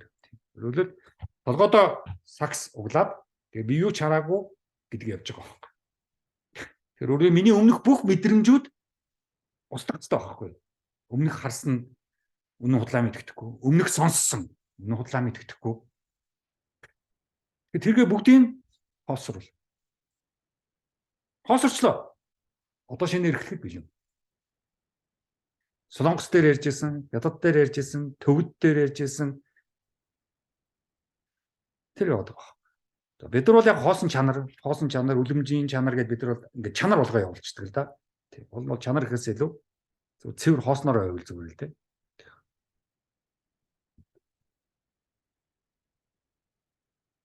Тэгэд энэ тэнд ийм одоо сакс угалсан ийм зургууд харах юм бол нөгөө хоосон явж байна. За, Японуудын нэг онцлог нь бол зөвхөн ухаан сэрэх биш. Бие бас сэрэх ёстой гэсэн. Тэгвэл одоо ингээд олон цагаар бясалгаж ингээд сууж байгаа хүн, бясалгаад ингээд сууж байгаа хүн зөөрмөглөд унтаж мэдэх байхгүй. Тэгэнгүүт нь яаж ийнэ вэхээр ийм тусгай ийм саваа метр гаруй ийм саваа бүр бүтээсэн юм байна. Тэгээд тэрүүгээрээ агаарт хэд гурван инхээр дуу чимээ гардаг. Гэсэн дуу чимээ гарна. Тэгж жагаад хүзүүрийн зах хүнийхээ тэнд очингууд нөгөө хүн хүзүүгээ ингээд өгнө. Тэнгүүд нь тэрэн дээр нь нэг том хүзүүн дундуур нь савааддаг. Тэгэхээр яаж нь би ингээд сэрдэг. Гинт. Би сэрдэг. Тэгэхээр ухаан би хоёрыг хоёулангийн зэрэг сэрэж байгаа байхгүй. За энд бол нэг хөрхийн нэг Европ хот юм шиг байна. Бас зазэн яваад очихсан. Зазэндээ гэсэн чи манайх чинь бас саваадтай юм шүү дээ. Өөр юм уу яваад Япон залуу хүзүүгээ ингэчихсэн сууж байна. Энэ дээр чинь хүзүүн дундуур нь Жон нөгөө юунот чинь Европынхны чинь нэр чинь нэг Жон хин гэдэг байдаг лээ. Кристиан хин билээ. Тий. Тэр нөхдүүд чинь очиж ингэ суралцаад бас энэ бол яг жинхэнэ одоо Японы өөрийнх нь зазэний онолч сүмийн залуус. Энэ бол яхаа. Барууныхан чинь зэн буддизм ер нь баруунд маш их дэлгэрсэн юм байна. Тий. Айх шүтдэг юм байна. Зэн буддизм дэх дуртай юм байна барууныхан. Тий. Тэгээд тэр чинь Европ, Америк чи Еврог очдөг юм байна. Японд л очиж зэн буддизм сурд юм байна. Тий. Тэгээд очиж нэг баг жоохон хүзүүн дундуураа оруулгалдаг юм байна. За, Япончууд би яг түрүүн хэлсэн. Ер нь бол Япончууд зүгээр одоо ингээд шүтээд зургийг хандаа өлгөөд мөргөөд ингээд байгаад байдгүй юм байна. Бүр цааш нь ингээд материалыг эд зүйл болгож ингээд хүмүүсийн дунд бүр ингээд тархаж өдөр тутмын хэрэглээр нь оруулдаг юм байна. Одоо ч энэ бол хятадын бодит армагийн зураг байгааз. За энэ бол Солонгосын далмадо дармаг Солонгосууд далмадо гэдэг юм. Японууд дарума гэдэг. Тэгэхээр энэ дарумагийн нэг улаан ийм дүрс. Асар их утгатай. Япончууд өдөр тутмынхаа амьдралд аягүй их хэрэгэлдэг. Худалдаж яваад гэртээ тавьдаг. За тэгвэл зүгээр гэртээ тавьж шүтэх биш. Одоо энэ дарумагийн хоёр нүдэн цагаан баг биз? Одоо тэгэхээр яадаг вэ Япончууд?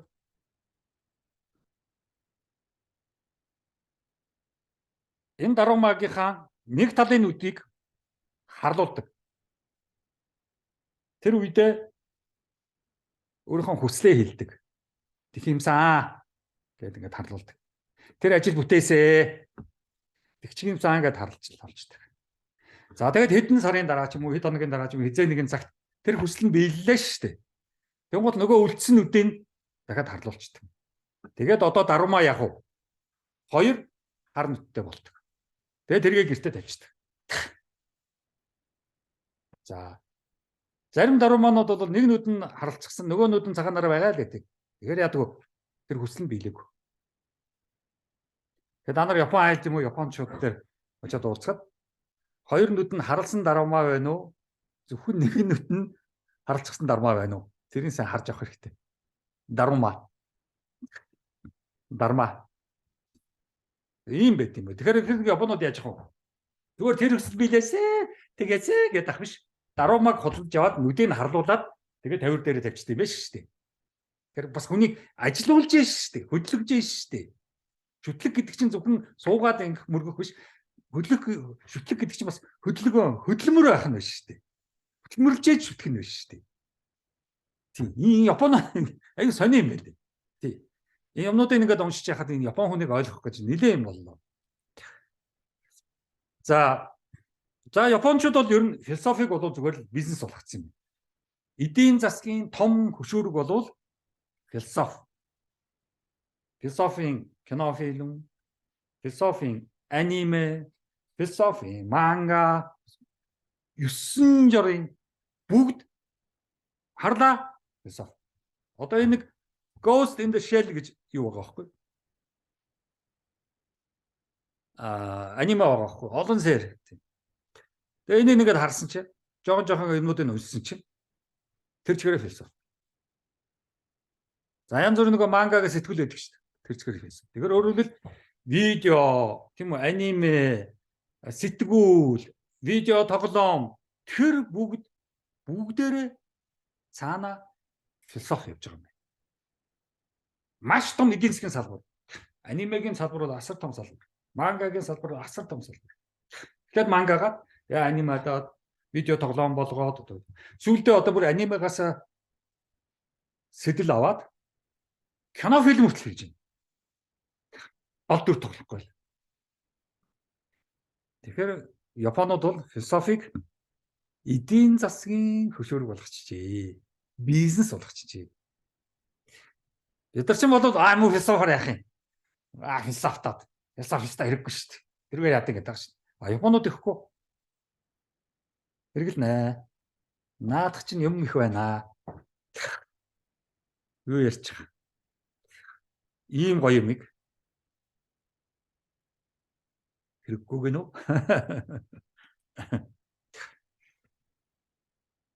За өшөө одоо философийн бүр явсаар байгаа нийгэмд бас янз бүрийн ойлголтууд гараад ирсэн юм байна. Тийм. Нийгэмд үргээд одоо нөгөө юу гэдгийг тогтсон ойлголтууд байдаг юм байна. Цаана философи явж байгаа. Гэхдээ наана гоё Япон үг учраас хүмүүс нэг шин чим шиг, өөр чим шиг бодоод байгаа. Үгүй цаана философи байгаа. За Бушидо бол мэдээж бид нар биж байгаа шүү дээ. Бушидо ч бас Бушидо байхгүй юу? Тэр нөхөд Буши гэдэг нь нөгөө данч тулдаанч хүмүүс. Тэгэхээр тулдааны зам, байлдах зам, Бушидо, айкидо, жудо, шиндо, шинто. Тэр яваад байгаа байхгүй. За гитар бол дандаа дао явж байгаа шүү дээ. Бушидо. За Бушидод бол эрдэмүүд байгаа. Эрдэм гэдэг чинь юу? Virtue, философи.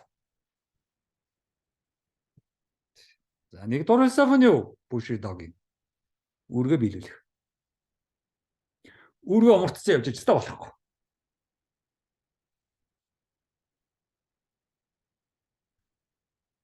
Хэрэг чухал.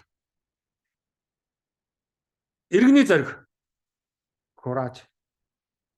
За сайныг хүсэх. Ийдэг байх. Үнэнч байх. Нэр төртөө явах. Дуулууртай байх. За эдгээр бол Бушидогийн эрдэмүүд. Бид нар одоо эрдэм гэхээр тийм үү математикийн ч юм уу хуулийн ч юм уу энэ их сургуулийн баахан нөхдүүдийг эрдэмтэн гэдэг байгаа шүү дээ. Чи буруу байхгүй юу? Түр мэрэгжлийн хүмүүс ахгүй юу? Эрдэм гэдэг чинь бас чухал. Бушидод суралцъя гэвэл энэ бүгдэд суралцсан. Үүргээ биелүүлэхэд суралцсан. Зүгээр хүнд нэг жигнэн хэлээдгээ болчдөг юм биш. Бүр суралцсан. Олон сар. Иргэний зоригт суралцсан. Өөр нэг нам байгуулчих биш. Хэд нөтөд цуглуулчих биш. Иргэний зориг, courage гэдэг чинь суралцах хэрэгтэй. Сайныг хүсэх. Суралцсан. Ийдэг байхад суралцсан. Ямар ч үед ийдэг байх. Муухай арахгүй, уурлахгүй. Амар. За үнэнч байхад чухал. Суралцсан. Нэр төрөө бодох суралцсан. Хамаагүй ажиллахгүй. За тэгээ дуулууртай байхад суралцсан. Дуулууртай байх бол ерөнхийдөө Японуудын маш том эрдэм. Юу н Азиудын. Бид нар ч нөгөө тэдний чи хараад ингээд дээрлэх гээд байгаа шүү дээ. Японууд ингээд солонгосуудын, хятадуудын ингээд хамраал онгороод идэх шүү дээ. бид нар бол эрхчлөөтэй баргалж л тийм үү зангарахтаа маргахтаа ухааны мэрэл огшдог, оморхдог гэдэг байгаа шүү. Тэтгэдэг байхгүй шүү. Юм дуулууртай байх. Аха. За. Том эрдэм суралцсан. За, Икагай гэдэг нэг юм байт юм байна. Тийм. Маш их одоо барууныхын их уншиж байдаг. Икагайгийн ном гэж зөндөө юмнууд байт юм байна. Яг ерөндөө бол цаанаа бол философийн юм байл л дээ. Жоо уншсан чинь. Ерөнхийдөө амьдрсны хэрэг юунд вэ гэсэн юм явд юм байна. Тийм. Икагай гэхээр ер нь яах гэж би амьдраад байна. Миний амьдрал утга утгах учиртай байх ёстой. Тийм. Эцээс би өглөө босох гэж унтж байгаа. Тийм. Тэгээ өглөө босоод би тэгээд яах юм? Юуны тулд би маргааш өглөөгийн төлөө унтаж байгаа. Маргааш өглөө босно гэж би орондоо орж байгаа. Юуны төлөө? Ямар утга учиртай гэж. Икагай бол ингэсэн л ойлгох юм байна. Ерөнхийдөө яг амьдрал жоохон баяр баясгалантай яв. Тий. Чир зүггүй би үхээ гээд байх биш. Ер нь бол жоохон сэтгэл хангамжтай яв. Тий. Тэр чи ажил бүтсэнгүү, ингэсэнгүү, уулан тэгсэн болол их байсан. Тэр үед би тэгдэг байж. Тий. Ста тэгсэн бол би одоо өдөөд уулан ингэх байсан штэ. Тийм балаа юм бол бити толгойдоо эргэлдэвэл. Тий. Яг одоо сэтгэл хангамжтай яв. За, кайзен гэж нэг бас нэг ойлголт явж байна. Бас баруунд их хэрглэж ярьд юм байна. Ер нь Японуудыг энийг сонин Япон ойлголтуудыг чинь барууныхан ч ерөөсөө их хөөрөгдөж, ном болгож, бизнес болгох юм байна шүү дээ. Том бизнес. Bushido, Икагай, кайзен гэдэг бол том бизнес. А яг ингээд уншсан чинь нэг ойлголттой байхгүй байгаа байхгүй. Байдаг юм байгаа байхгүй. Ер нь сайжруулах гэж өөрчлөл гэж байгаа байхгүй. Юмыг сайжруулахын тулд өөрчлөл. Сайжруулахгүй бол битээ өөрчлөлөө. Тий. Гэхдээ үргэлжийн. Гэхдээ огцон биш. Өөрчлөл. Гэхдээ огцон биш шүү. Жогом явж байгаад болчих бас биш шүү. Зогсож болохгүй үргэлжийн. Том алхам ирэх гэж огцомдож болохгүй. Баг алхам. Философи. Тий, энэ чинь философт айл хэдийн заацсан шүү дээ. Тий? Философийн зөндөл явдаг шүү дээ, тий? А тэгтээ нөгөө кайзен гэдэг гоё Япон нэр өгөөд гоё кавер хавцтай ном бичгээр чинь хүмүүс ч бодлоо авчтай юм байл л да. Яс Япон хүн үргэлжийн тийм биш шүү дээ. Тий. Нэг л их баяр баясгалантай сэтгэл хангамжтай хүмүүс биш шүү дээ. Икагай биш шүү дээ Япон. Тий. Амиа хорлон, солио орон, тий? Тий. Дебил нөхдөд зөндөл байгаа шүү дээ. За, ваби саби гэдэг нэг юм байт юм байна. Тийм. Хүмүүс унштай юм байна. Тэр юм би жоохон уншлаа. Интернетээр дүүрэн. Тэр чинь эстетик л явт юм байл. Гоо зүй, философийн гоо зүй, эстетикийн ойлголт. Тийм. Тэгэхээр нөгөө талдаа эстетик бол гоо зүй, гоо сайхан болов. Ил гадаргуу дээрээ биш. Цаанаа дотроо цаанаа өөрийн гэсэн эстетик гоо зүй байдгиймаа гэдгийг хэлээд идэв юм байна. Одоо тэр нөгөө нэг шүдний юм соёотой охтуудад айгуу дуртай гэдэг шүү дээ. Тий. Цэц зөрхөн төгс ямар ч өөгүй шүдтэй болох юм бол Японууд шоолон наадах чи эстетик биш шүү дээ. Наад чи гоо зүй биш шүү дээ. Тийм. Ямар муухай юм бэ? А нэг охин энэ ч нэг жоохон соёон гараад ирсэн шүдтэй байх юм бол за наас ёстой гоо зүйтэй харагдаж байна. Наас чи эстетик байхгүй. Наас чи гоо сайхан байхгүй. Ваар хийхтэй нарийн цэвэрхэн ваар хийх байх шүү дээ. Жоохон шавхта, жоохон дутагдaltaй ваарууд хийж байгаа шүү дээ. Гоо зүй. Тэр одоо байхгүй. Эстетик цаанаа тэр агуулга нь явж байгаа шүү дээ. Тэрс наад гадаргуу биш шүү. Гадаргуу дээр гоё харагдах бол гоо зүйтэй ямар ч хамаа. Яг гоё тэгэл болоо. Cute тий нөгөө кич өөлхөн юм ичмэр. Тэгээд тэрийг ер нь ваби сабига тайлбарлахдаа нар сар хоёроор тайлбарласан байна. Нар бол нэг гоё гэрэл гаргаад нэг л их гоё нар харагдаад байгаа шүү дээ. Өөгөө. Тэр бол японочдод ваби саби биш, эстетик биш. Сар японочдод эстетик. Яг бол энэ тэндээ нөхтэй.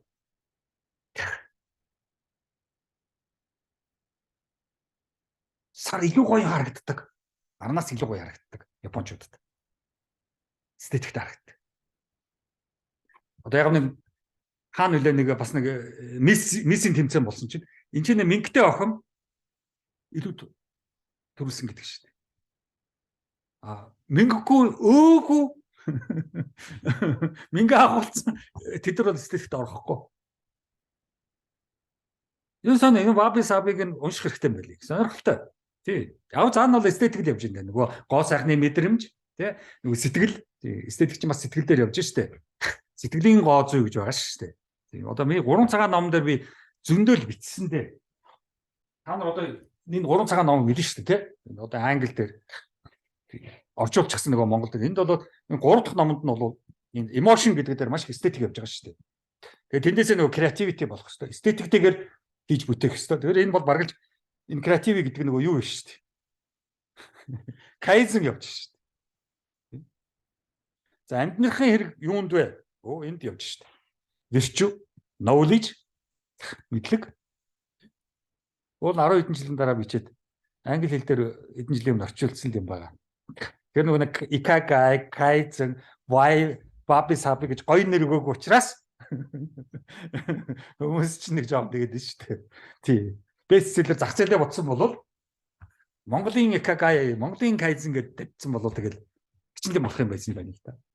Тэгээ яг хөө энэ бүх эрдэмүүд тэр Bushido-гийн эрдэм бүх юмнуудыг ингээд уншаад хахад ер нь эндээс намайг бас ойлгох юм байлээ. Би чинь баг байхад бидний чинь нөгөө социализмд 10 жилд байхад 5 эрдэм гэж зааж ирсэн байхгүй. Сахлагбат, нэг журам, үнэн шударга, мэдлэг хүндлэх, ариун цэвэрч. Тавуулангийн ёс гэдэг байсан.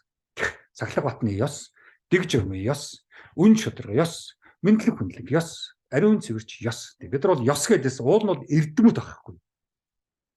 Тийм. Бас нэг юм чигэд хэрэглэхдээ анханасаа зөв хэрэглэх хэрэгтэй байхгүй. Өнөөдөр чинь тэр бүгд байхгүй болчихсон. Тэгээ би одоо хүртэл яагаад ингээд тавтаал яваад байна вэ? Ном бичээ, лекц уншаал, ярилцлага өгөөд тийм үү? Сүйд нэг ярилцлага өглөө шүү дээ. Энийний чинь цаана энэ 5 эрдэм яваад байгаа байхгүй. Хүүхэд насанд суудсан, энд суудсан. Тэгэхээр би бол хизээд ариун цэвэр хэрэглэнэ. Хизээд мэдлэг хүндлэхийг мартахгүй. Хизээд үнэнч байхыг бодно. Хизээд дэг журам чухал. Сахилга бат, цаг барих, хийх гэсэн ажлаа хийх. Энэ яваад байгаа. Тэгээ эн чинь бол японочдод бол өдөр тутмын амьдрал нь. Бид нар чи энэ дээр бас нэмээд цаг барих бас байсан юм аа. Цаг барьдаг баг. Хоцорч болохгүй. Тэр аюул чухал. Японочдод бол цаг барихаар бол одоо тэгээд энэ дэлхий дээр Германуудаас бараг илүү гарсан баха. За Фукуокагийн Азийн философийн хурлыг энд бас ярьсан дээр болов. Тийм ер нь бол би тэнд очиж философийн Фукуока хотод очиж оролцож ирсэн. Тэгэхээр энэ бол маш их чухал одоо арал яг Японы урд үзүүрт байдаг. Солонгостой их ойрхон. Ингээд Фукуока гэж хот байдаг.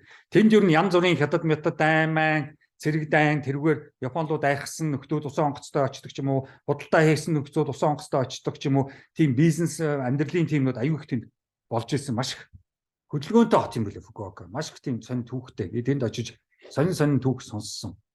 Гэтэ надад бол философийн усан онгоц, философийн худалдааны соёлын усан онгоцнуудынх нь түүх надад сонин санагдсан. Тэр дайн байлтаа бол надад үнэндээ сонин биш. За яг тэр Фукуока хотод очиод философийн ингээд хуралд очиж хахад бол ер нь маш их барууны философи зохиолсон байсан. Ер нь бол нөхдүүд бол Америк, Англи, Герман, Францын философууд маш их ярьдаг. Тийм учраас яг профессоруудтай нь уулзахад их амар. Одоо чи 2011 онд би чи очиж ялаа шүү дээ. Тэгэхээр чи өнөөдөр чи одоо хэдвэ? 12 жилийн өмнө юм байна шүү дээ. Эд одоо Монголд философч явах үедээ бас нэг Японд очиж илаа. Нэг Азийн философчдын хурал болж исэн. Тэгээ энэ хавьд ИКАПА гэдэг энэ болохоор яг International Conference тийм үү? Asian Philosophy гэдэг байгаа. Тэгээ plurality and self identity гэсэн ийм нэртэйгээр философийн хурал болж исэн. Тийм. Plurality гэдэг нь яг олон төрөл байх. Зөвхөн одоо хуваа бодох, зөвхөн манайх гэж болохгүй. Зөвхөн Японы философи, Хятадын философи, Энтигийн философи, Германы философи, Францын философи гэж болохгүй. янз бүрийн философийн одоо ойлголтуудыг нэгтгэж нэгэнлэг одоо ойлголттой явах. За тэгээд тэнд би нэлээд хоёр ихтгэл тавьж ирсэн. Нэг нь болохоор энэ болохоор пост коммунист кондишн Монголиа гэдэг. Энэ бол социализмын дараа, коммунизмын дараа Монгол ер нь ямар байдалд очих вэ гэсэн. Нийгэм, сэтгэл зүй, философи бүх сэдвээр нэг ингэж хомруулдаг шилээр харсан тийм сэдв байсан. Тэргээр би унссан. За Монгол бол уулын социализмын үед юм байсан. За өнөөдөр социализмын дараа ийм байдалтай байна гэсэн ийм одоо үнэлт байсан. За хоёр дахь ихтгэл маань бол нэлээд философийн ихтгэл энэ дээр баг шиг байна. Тэр нь болохоор ерөнхийдөө нөгөө Сартр тийм үү? Хин Хайдеггер, Эрих Фром 3-ыг нөгөө гурван байх байгаа шүү дээ. Тэгээ being, экзистенциализм, онтолог тэр гурыг орчуулахад ямар хүндрэл бэрхшээл мөн явгаараа бас арай хөнгөн байсан бэ гэдгийг бас орчуулсан. Тэргээрээ лекц ихтгэл тавьж ялаа. Хүндрэлтэй нь бол мэдээж бид нар чинь философийн ойлголтууд байхгүй дандаа буддизмын үгнүүдээр Оросоос орж ирсэн философийн үгнүүдийг. За дараагийн лекц Орос шүү дээ. Тэр үгнүүдийг бид нар өөрсдөө буддизмыг орчуулад ирсэн учраас ихэнх одоо муйс зааж байгаа философийн тэнхимийн лекц хичээлүүд бол буддизмд маш их холбогдсон яваад байдаг. Тэгээд Оросоос орчуулахад маш их алдаатай орчуулсан. Тэр алдаатай орчуулснуудыг энэ бас тайлбарлсан. Тийм. Тэгээ байх гэдэг үгийг нэг бол ахуй, нэг бол оршихуй гэд яваад идэг. Тийм. Уул нь тэрийг бүгдийг байсан шиг байхад болгочих хэрэгтэй байгаа юм л. Тэгээ одоо болохгүй байл л да энэхтэй чинь. Тэгэхээр энэ одоо хүндрэлүүдэд хэлсэн. За нөгөө талдаа Монгол хэл чинь нөгөө нэг Турк, Перс тийм үү? Тэр одоо Төв Азийн ард түмний хэл ороод ирчихсэн. Төвдөөс хэл ороод ирчихсэн. Хятадаас хэл ороод ирчихсэн. Хойд Бурадаас хэл ороод ирчихсэн. Өвөр Монголоос хэл ороод ирчихсэн. Манжаас хэл ороод ирчихсэн тийм үү? Янз бүрийн ард түмнүүд, нүлчийн ард түмнүүд эрэхтэй өөрийнхөө ард түмний үг, хэл, домог, үлгэртэйгээ ирсэн учраас монгол хэл айгүй ста нөгөө нэг холимог маш их одоо сонирхолтой үгнүүдээр дүүр. Ихэнх одоо философийн үгнүүд бол ерөнхийдөө Перс, Туркээс ирсэн байдаг. Баруун талаас. Тэгээд тэрийгээ бас нэлээ ярьсан Японуудад. Японууд гайхаад нэлээ. Тэрээс би одоо монгол гэсэн цэвэр хэл байхгүй гэсэн чинь аахаа л гэдсэн. Уран зохиолч нь урлагийн гой салбар шүү дээ. Уран зохиол урлагийн салбар биш гэдэг. Жинхэнэ урлагийн салбар. Тэнд ямар гоё үгийг мэдэрч гой ухаар өөрчлөлт соён гэвэл жинхэнэ урлагийн хүмүүс ерөөсөө хайж байна. Манууд бол дандаа философи гэдэг шүү дээ. Тийм зөвхөн роман гэж боддог шүү дээ. Ер нь өнцгөл өөрөө философоос гарсан. Философч нь болохоор ингээд хөтөө байсан ч гэсэн яг тэр сэдвээр нь яг тэр хүний авторынханд байгаа болдгоо. Философч нь жоохон айгу баримтал. Литератур би яагаад ингээд над тийшээ орбод тутагаад байдаг вэ? А философик гоёор амьдралаар гоё илэрхийлж ярьж байгаа. Философи уран зохиол хоёрын дандаа дунд явдаг байхгүй юу? Одоо Азийн нэгтэй зохиолчд маш их гарч ирж байгаа. Бонгос, нэгтэй зохиолчд маш их гарч ирж байгаа. Барууны орнууд тэгж нэгтэй зохиолчд.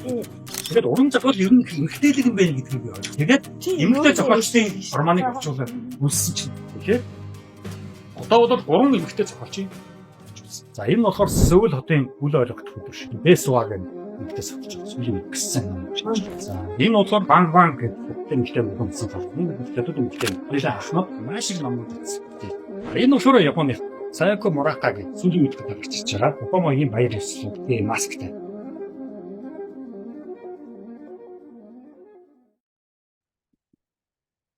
За энэ Нагасаки гэж хот руу очижээ. За энэ бол их чухал хот байсан. Ерөнхийдөө Америкийн атомын бөмбөгийн бөмбөгтөлд орсон. Тийм үү? 49 онд баха. Тэгээд бүр Нагасаки хотод баларч исэн байлээ. Хөөх эдэн 100 мянган хүн шатаж өгсөн. Атом бөмбөгчийг эхлээд унаад дөргөлт үүсгдэг байхгүй. Тэгэхээр жих дүүлээрээд газар өнгөрөө очдөг байхгүй. Том дөргөлт үүсгдэг байхгүй. Тэгээд том гал гардаг байхгүй. Тэгээ гал нь шатаадаг байхгүй. Дөргөлтөөр байшин барилга бүгд нурж унаа. Шатаалтай газрын хөрстэй тэгш болно. Тэгээ олон Япон хүмүүс энд одоо өгсөн алуулсан. Америкууд бол ер нь аимшигтай орно л доо. Дэлхийн түвшинд Америк ерөнхийдөө 200 гаруй жилийн төвхтэй шүү дээ. Тэрэн дотроо нэг 20 жил дайн хийгээгүй гэж байгаа байхгүй. Бусдын жилүүд дандаа дайнтай байсан гэж байгаа. Сүүлийн 100 жил Америк зогсоо зайгүй дайн хийсэн.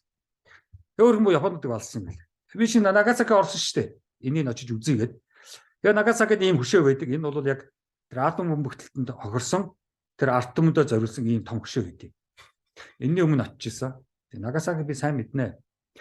Тэгээ Нагасакигийн нэг түүхийг би сонссон чинь Европ барилгууд аявих байсан байхгүй. Тэгээ би асууж ирсэн. Яагаад Европ барилгууд их байна гэсэн чинь хамгийн анх Японууд чинь гадаадын усан онгоцыг Нагасаки дээр хүлээж авч ирсэн юм байна. Тийм. Бусад арлууд, бусад хотууд бол гадны юу ч хүлээж авахгүй хориотой байсан юм. Тэгээ Нагасаки бол анх дэлхийн ертөнц рүү нээгдсэн Японы хот юм байна. Тэгээ тэнд барууныхан ингээд очижсэн. Тэгээ Кристийн шашнаа мэдээж барууныхан чинь яах гэж очдөг вэ?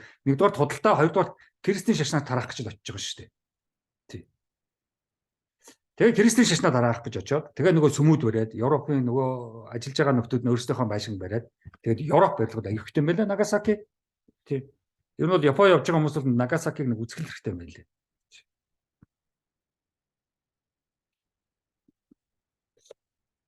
За, Япон Монголын адил талууд юу вэ?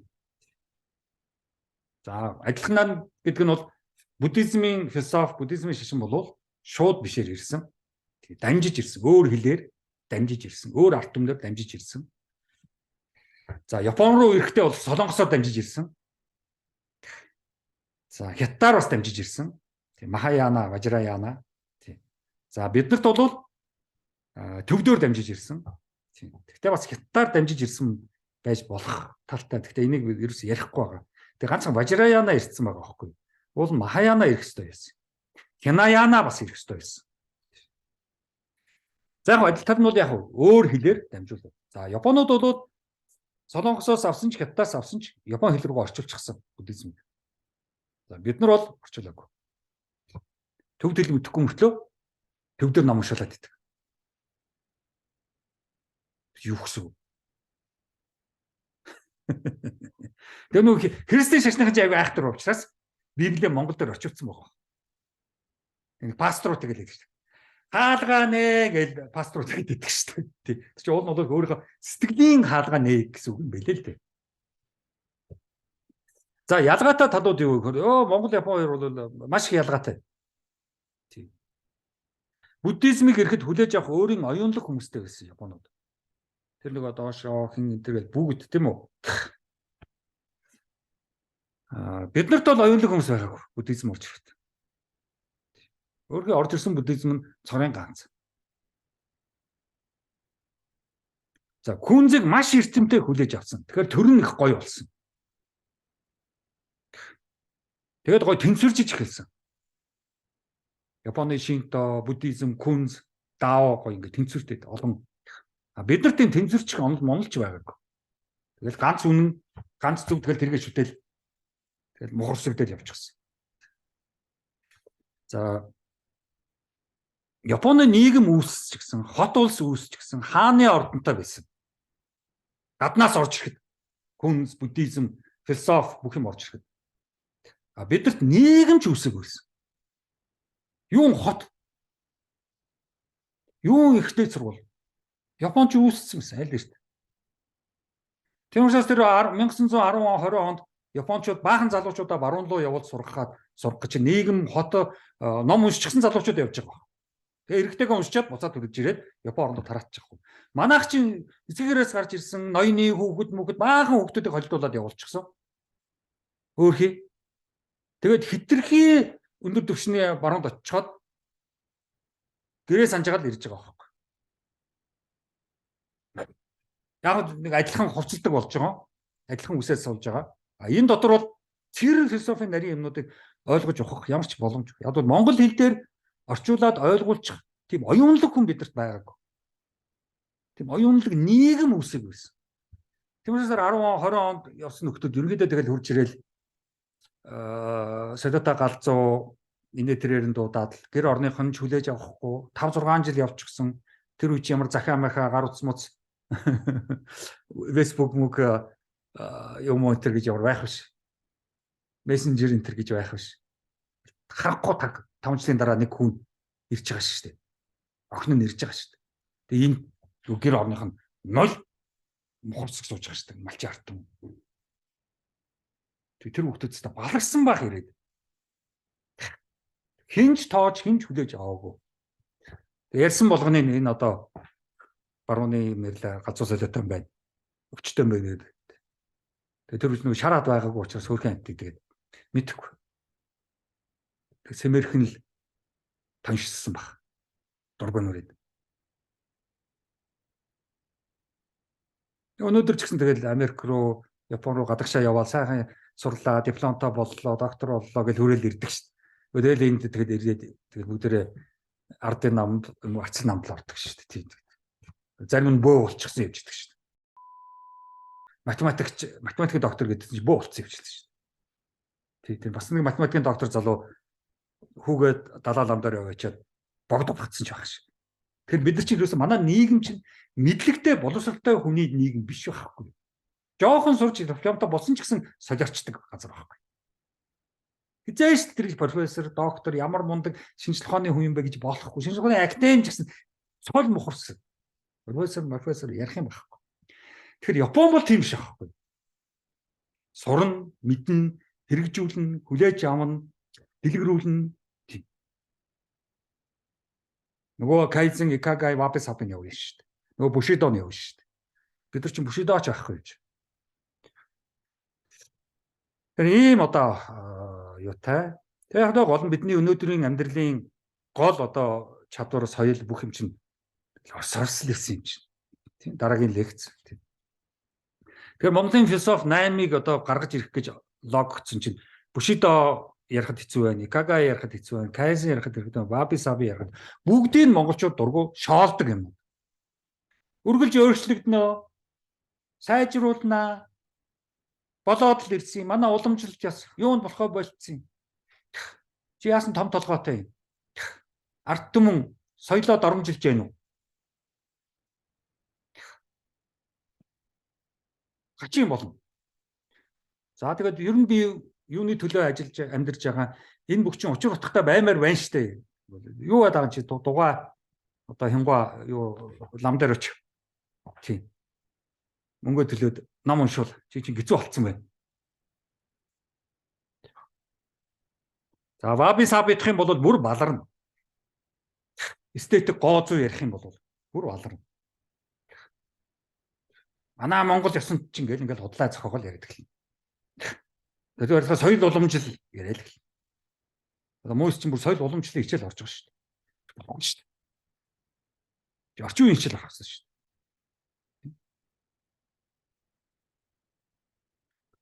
За Бушидогийн ярих тийм үү?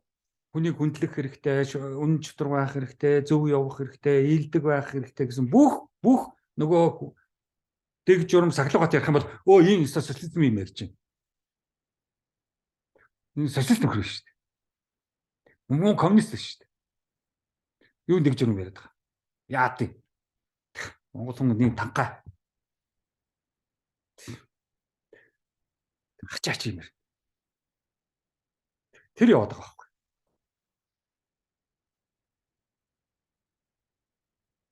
Тэгээ маш хэцүү Монголын философи ярина гэдэг бол. Монголын философи 8 дээр Японыг буулгаж ирж Японоос юу ирсэн бэ гэсэн мэдэхгүй. Хэдэн сумоноор очиж нөхцөн биеэ гаргаж агаад хэдэн эмээ өвөөнрийг хагас бүтэн сайнд баясгачаад тэр олсон мөнгөөрөө энд ирж нэг жоохон хөөрцгсөн баг. Тэгээд их мөнгө олсон байх гэсэн үг юм байл шүү дээ чинь. Бүгдээрээ бас энд ирэнгүүтээ хөгжлийн банкнаас зээл аваад өнгөрч хөрцсөн юм байл шүү дээ. Нэрээ барьж ороод. Эсвэл Японд бол нэг олон мянган айхтар долларууд нэг олоогүй байл шүү дээ. Эмээ өвөөнрийн хэдэн төгрөгийг л хэдэн йенийг л авсан юм шиг байл шүү дээ. Бид нар энэ чинь өөрчлөлт байгаа шүү дээ. Их аврах ч гэсэн. Тэрний хооронд Токиогийн их сургуульд ороод оюутан болох хэрэгтэй шүү дээ. Юм сурсан дээр шүү дээ. Тэ нэг нүцгэнд харгаа ирчүү тэгэл. За, уран зохиол руу оръё. За, Япон, Хятад, Солонгос гэсэн 3 сайхан арт түмний философитой танилцаа дууслаа. За, гэхдээ хамгийн гоё философи түгээдэг сонгодог хэрэгсэл бол роман, уран зохиол. За, бид нар литератур гэдэг, literature гэдэг зарим нь уран зохиол гэж орчуулад байдгийг, зарим нь утга зохиол гэж орчуулад байдгийг. Нэг хэсэг нь болохоор их гоё уран гэхээр нь уран үхтэйнүүдийн уран зохиол гэсэн юм шиг үлээ. Нөгөөх нь цаанаа бас жоохон утга учиртай болох нь утга зохиол гэсэн юм шиг байлээ. За тэр чинь яг уу. Тэгэхээр энэ бол роман гэдэг бол бидний одоо бүх философи явж байгаа. За Токиогийн Месошул гэсэн энэ Рио Муракамигийн роман бол зөв 0 философи. Эхнээсээ ахуулаад дууслаа философи. Тэрс уран зохиол философигүй бол уран зохиол биш шүү дээ. Ер нь урлаг философигүй бол урлаг гэж нэрлэхэд хэрэггүй. Бие дагаад урлаг гэж хааж байхгүй шүү. Урлагийн хэрэгслүүдээр философиг яаж хүмүүст хүргэж байгаараа уран зохиол, шүлэг, драмын жүжиг одоо юу гэдгийг тэр болж байгаа шүү дээ. Тэр ноо юу гэдэг нөгөө масктай жүжиг энэ төр шүү дээ. Японы тий. Тэр хэрэгслийн бид нар урлаг гэдэг байгаа байхгүй. Тэр хэрэгслээрээ юуг арт түмэнд хүргээд байгаа философиг л хүргэж шүү дээ. Философигүй бол тий ямар аниме байх юм, ямар манга байх юм, ямар театрын жүжиг байх юм, ямар драма байх юм. Ямар уран зураг байх юм. За философигүй бол уран зураг биш шүү дээ. Тийм. Тэгэх юм бол би одоо бүр урлагийн философи ярих юм бол бүр ингээд олон лекц унших ажиллагаа шүү дээ. Тийм. Тэгэхээр энэ бол маш гоё. Тийм. Хэн болвол Токиогийн Месошулыг уншаад Японы өнөөдрийн залуу үеийнхэн ямар философийн ойлголттой байна уу? Амьдралын тухай, ёс суртахууны тухай, тий, хайрлах, хүндэтгэх, үнэнч байх, ийдэг байх, хүн шиг байх. Тэр бүгдийг Месошул дээр илэрхийлдэг. Яг үүнтэй адилхан нөгөө Бээжин хотоор үүсэн гэдэг Шүзэ Чен болов бас хятадын залуу үеийг бүх ёс суртахууныг илэрхийлдэг. За Солонгос эмэгтэй рүү яваад ороод тэгэхээр нөгөө Ким Йонг Хагийн ормон руу яваад тэгэхээр Солонгосын залуу үе өнөөдөр ямар байдалд орж байгаа. Яагаад солонгосууд хойд Солонгост амиа орлохгүй, залуучууд амиа орлохгүй байхад өмнөд Солонгос тэр их баян тансан мөртлөө амиа орлоод байгаа. Тэрийг харуулдаг. Тэгэхээр үүнд бол эд зүйл, баялаг, нэр хүнд хит их одоо хөрөнгө дагах, шуналдах, капитализм хит их хөгжөөд ирэхээр хүний амьдрал утга учираа алдаж эхэлж байгаа. Тэрийг бол харуулсан маш гоё 3 ормон шүү. За нэг ийм одоо философийн Японтай танилцсан нэлээд олон сэдв хүндсэн ийм одоо лекц байлаа. За үүгээр энэ Хятад, Солонгос, Япон гэсэн багц 3 том одоо Азийн арт түмэн, Азийн хөгжил, Азийн философи, Азийн техник технологиг одоо авч явж байгаа. Бид нарын одоо бахархах гэсэн бахархал гэж байдаг бол Хятад, Япон, Солонгосын философи, эдний хөгжил, эдний энэ бүх амьдралын сонин чадварлаг энэ ёс суртахуун, ёс зүйн, энэ гоо зүйн энэ бүгдийг бид нар бас суралцаж, эндээс бид нар бас маш их авах хэрэгтэй байгаа. Тэг яг шинэ залуу үедэгэд авах байх. Тэг би бол яг философи хийж байгаа л тэгэл яаж штэ амьдралын утга учир маань тэмдэглэж явж байгаа штэ. Тэгэхээр залуу үед бол энэ 3 ормон хэрэгтэй байгаа. Тэг энэ 3 ормоноос бол Монголын залуучууд их юм суралцах хэрэгтэй. Дараагийн лекц 9 Оросын философи ярина. За Оросоос одоо нөгөө бүх энэ философийн бүх ойлголтууд тийм үү? Нөгөө ахуй анхдагч, ухамсар хоёрдогч одоо юу гэдэг лээ тийм сонин орчуулгуудыг нэлээд ярихгүй бол ерөөсө болохгүй. Оршихоо гэсэн сэдвүүд рүү орж иж Оросын философийг хэрхэн буулгаж ирсэн, тэндээс юу ирсэн. Тийм одоо чухал лекц. Дараагийн лекц байгаа. Тэгээд лекц ерөнхийдөө дуслаа. Анхаарал тавьсанд баярлалаа. Дараагийн лекц хүртэл баяртай.